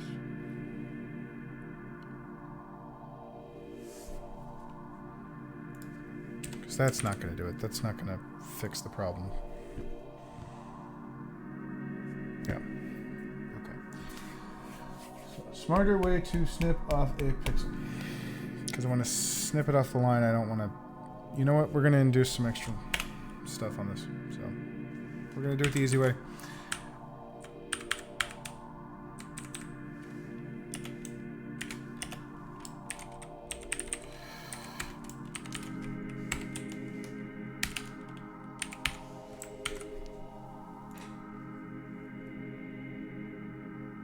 No! And we appear to have a messed up line as well. So that's not going to work.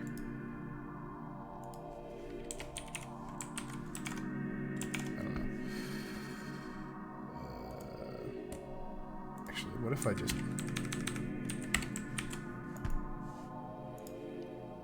What if I do this? That made the problem worse. Okay. So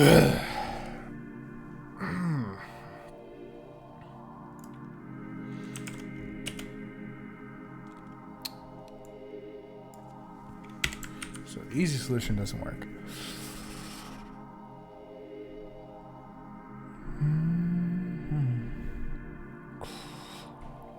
Okay, well...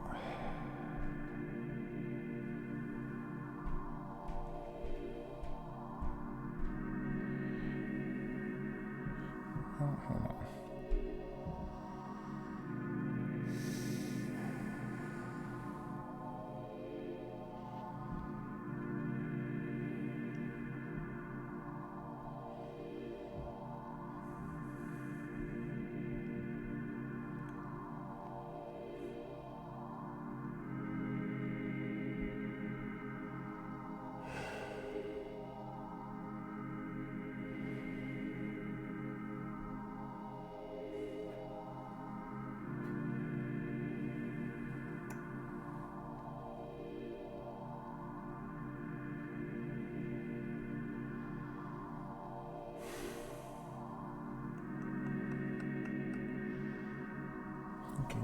Thinking.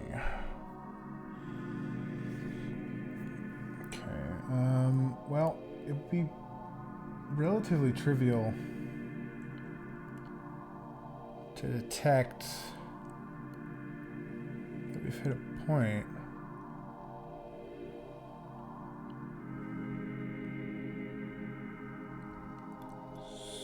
So...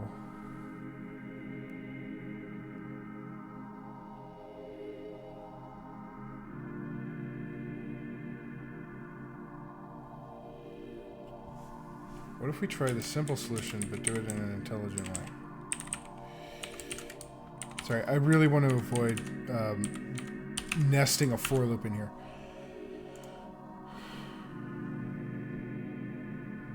All right, we're nesting a for loop. That's it. We're nesting a for loop. It's a bad solution. I don't want to nest a for loop. I apologize for the snap of my caffeine. Let's do it. Okay. For that, we are going to need an equivalence operator.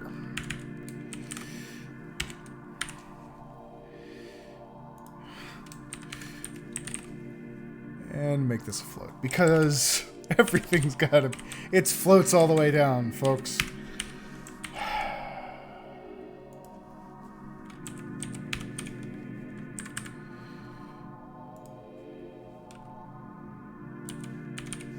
All right.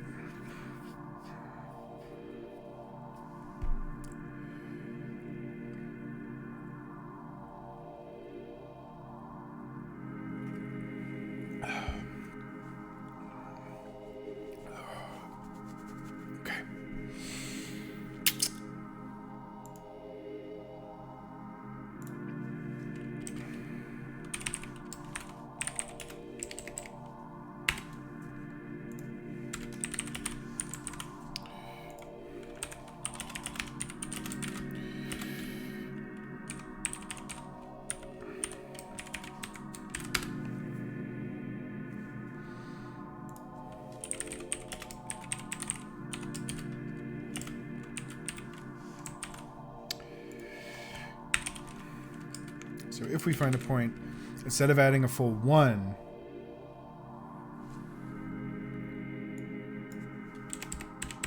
we'll add a 0.5.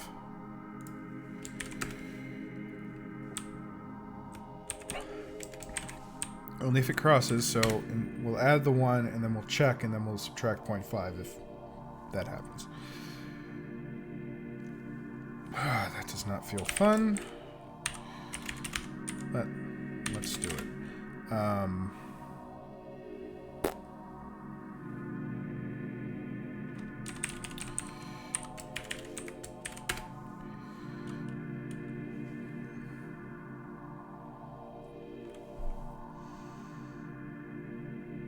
This will probably induce an error, and I am fascinated to find out what that's going to be. And what it's going to look like. Anyway, yeah. If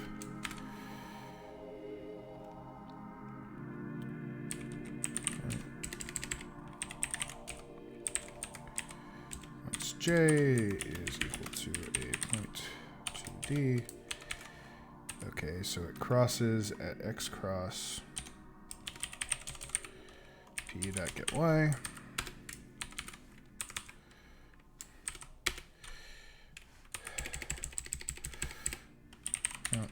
Minus equals 0.5f. At least it is a binarily representable number.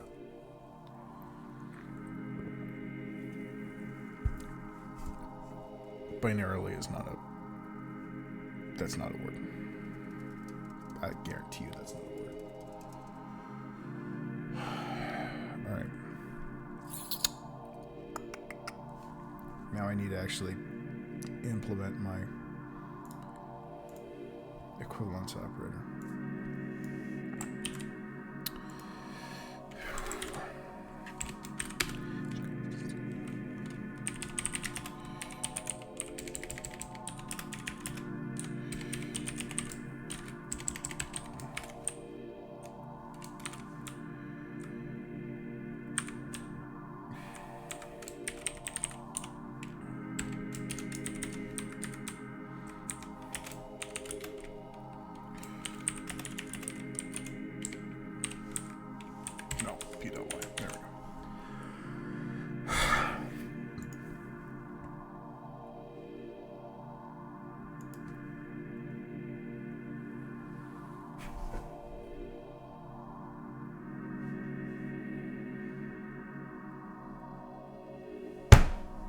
There we go.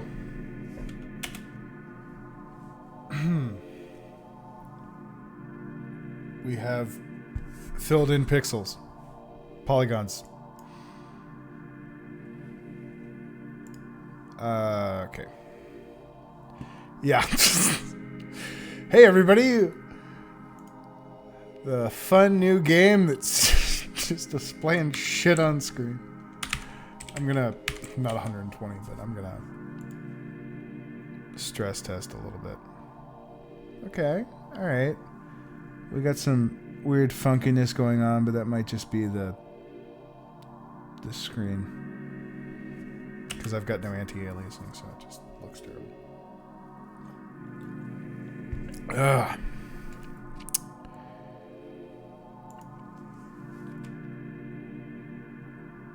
Oh, like, how long does this take to draw? Like, nanoseconds?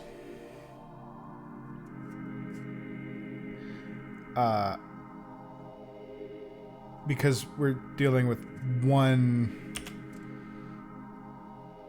200 by 200, so we're dealing with 4,000 individual pixels at this point. So yeah, it's not gonna take a huge amount of time. Now, if I do something like this, now we're gonna wait.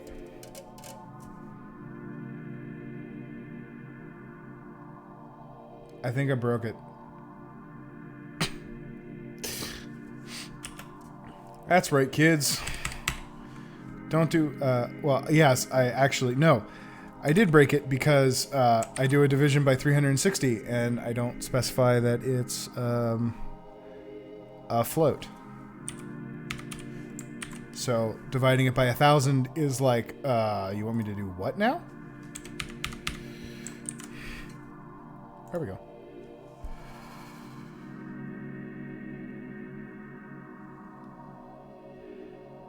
I mean, I can already render multiple polygons.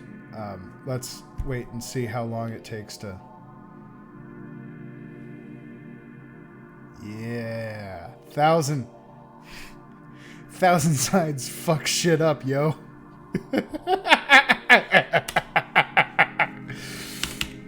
Okay, but if you're rendering a polygon that's more than 10 sides, you just want a freaking circle, okay? But yeah, I should be able to make multi-polygons without too much issue. So we will... now, they're all going to be the same color, so that's the next part. But let's put this at 100 with a radius of 50, and let's make it just a rectangle. So for each polygon, I do have to call the renderer on each of them. I need to figure out a better schema for just a renderable object. I don't know why it's not highlighting properly. It looks fine. Booah!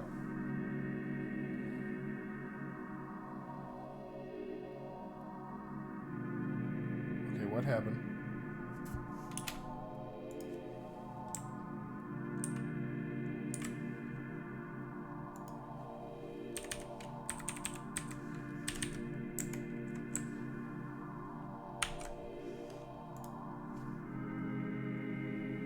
Okay, this was working. Quite literally. What happened?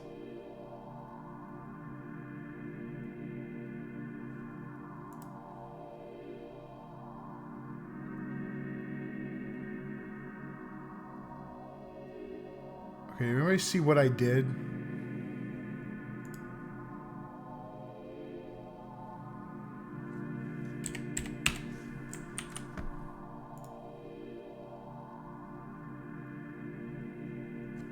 Floating point numbers.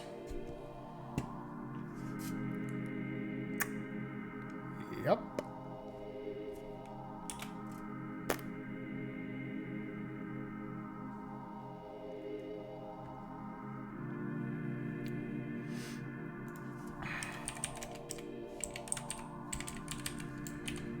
Warning. Do not change 360 to 360.0F. Don't do it. Locked. There we go.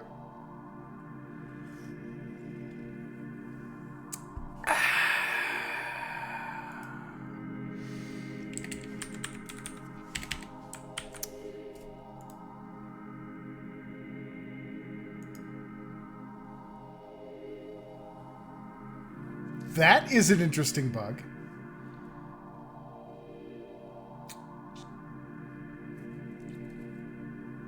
I know why that's happening.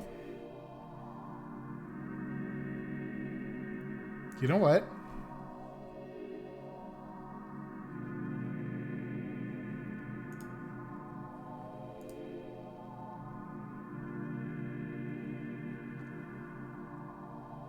Yes, unfortunately I'm not going for the Sputnik aesthetic.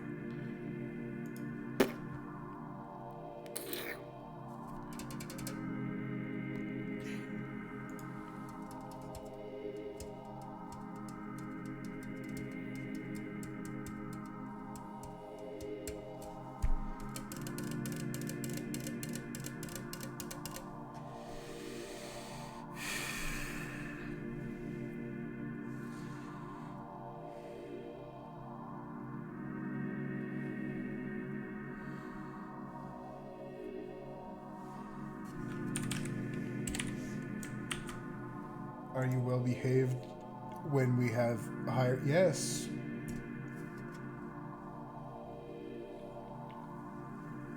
Oh, God.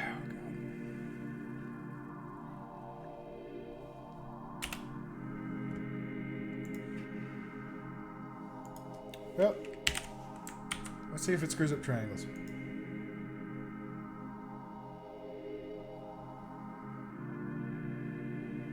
I'm almost more disappointed that it only messes up rectangles.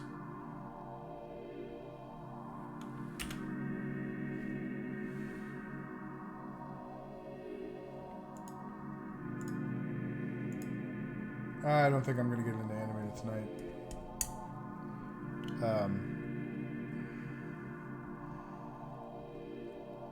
I kind of want to figure out what the problem is with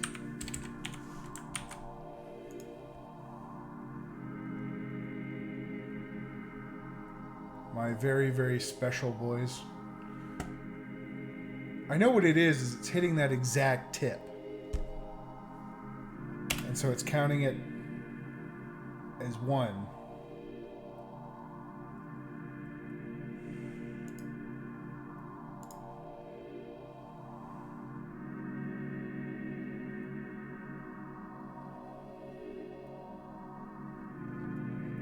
But if I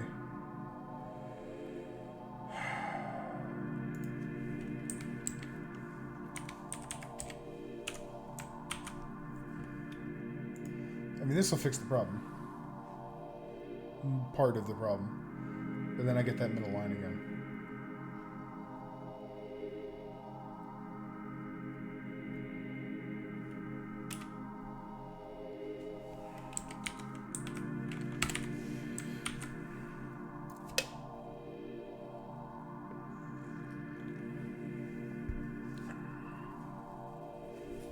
Okay, I think we can do this.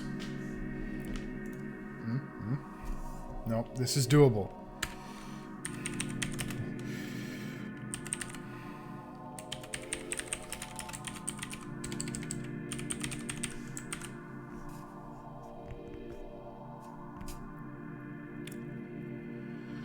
All right.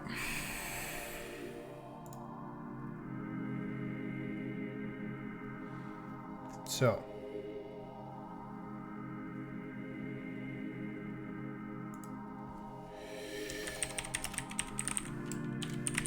Couple Boolean flags.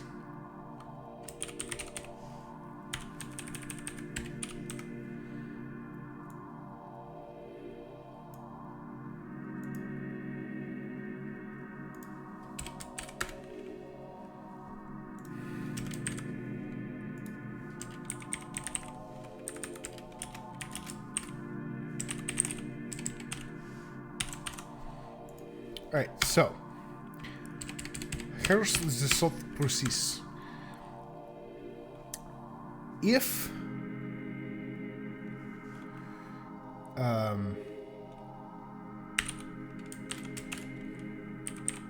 we only hit points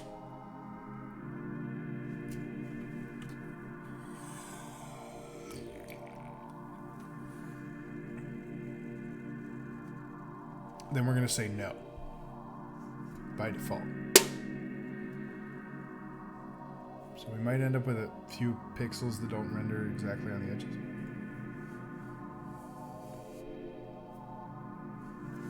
I am willing to take the lesser of two evils in this instance.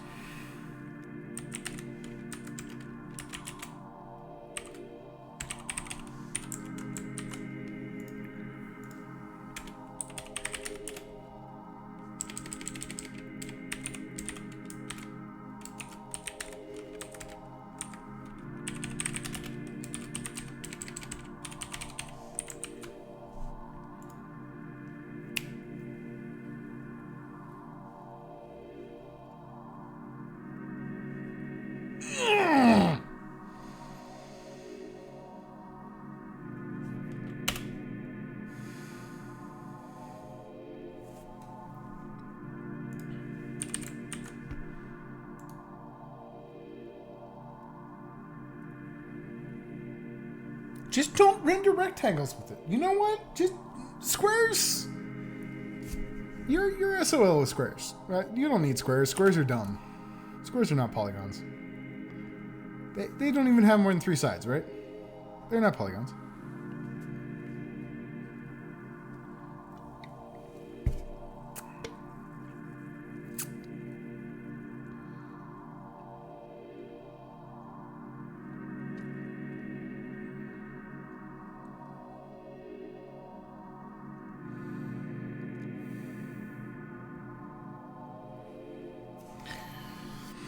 Okay, one last experiment.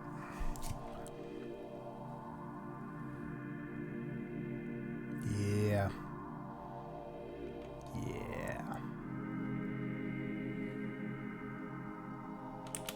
I hate computers.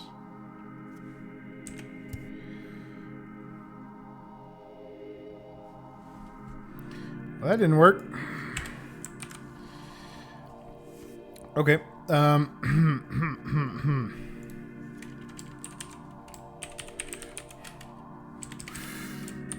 Warning.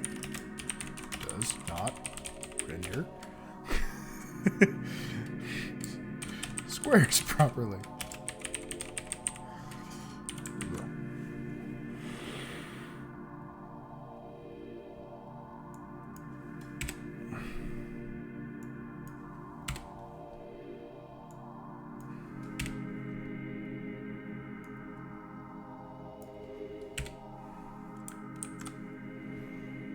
I bet there's some genius algorithm that actually works for everything. But I don't know it. Yeah, there we go. Don't be lazy, build 2 triangles.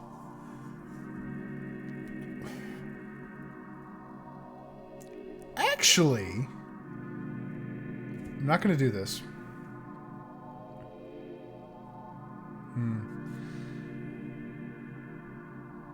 Well, not like if is square split into triangles or anything, but you could atomize this.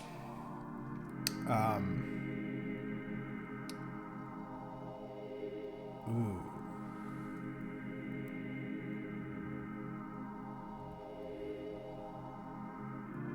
You could express each polygon as a series of triangles, and then use each of the triangles to detect inside the triangles, because we know that works. In fact, I think the better way to do it would be to isolate each triangle and then use, basically, for each point, ask, is this a solution to the triangle inequality of this? Well, not triangle inequality, but you can construct a system, a linear system, where a valid solution of that linear system will be any point within the triangle. That's a little beyond me, and that's definitely beyond me tonight. I am happy with saying that we have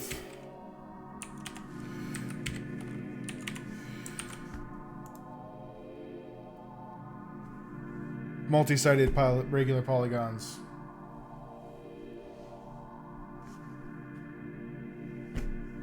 Huzzah.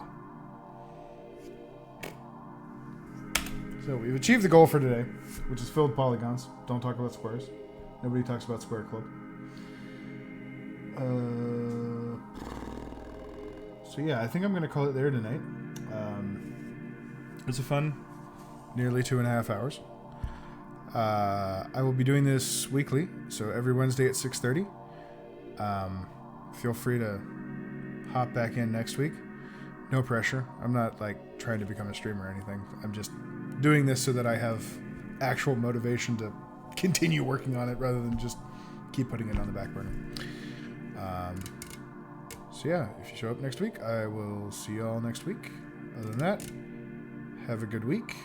Hopefully this was at least somewhat fun and entertaining. And I'm going to go ahead and sign off now. Alright, see ya.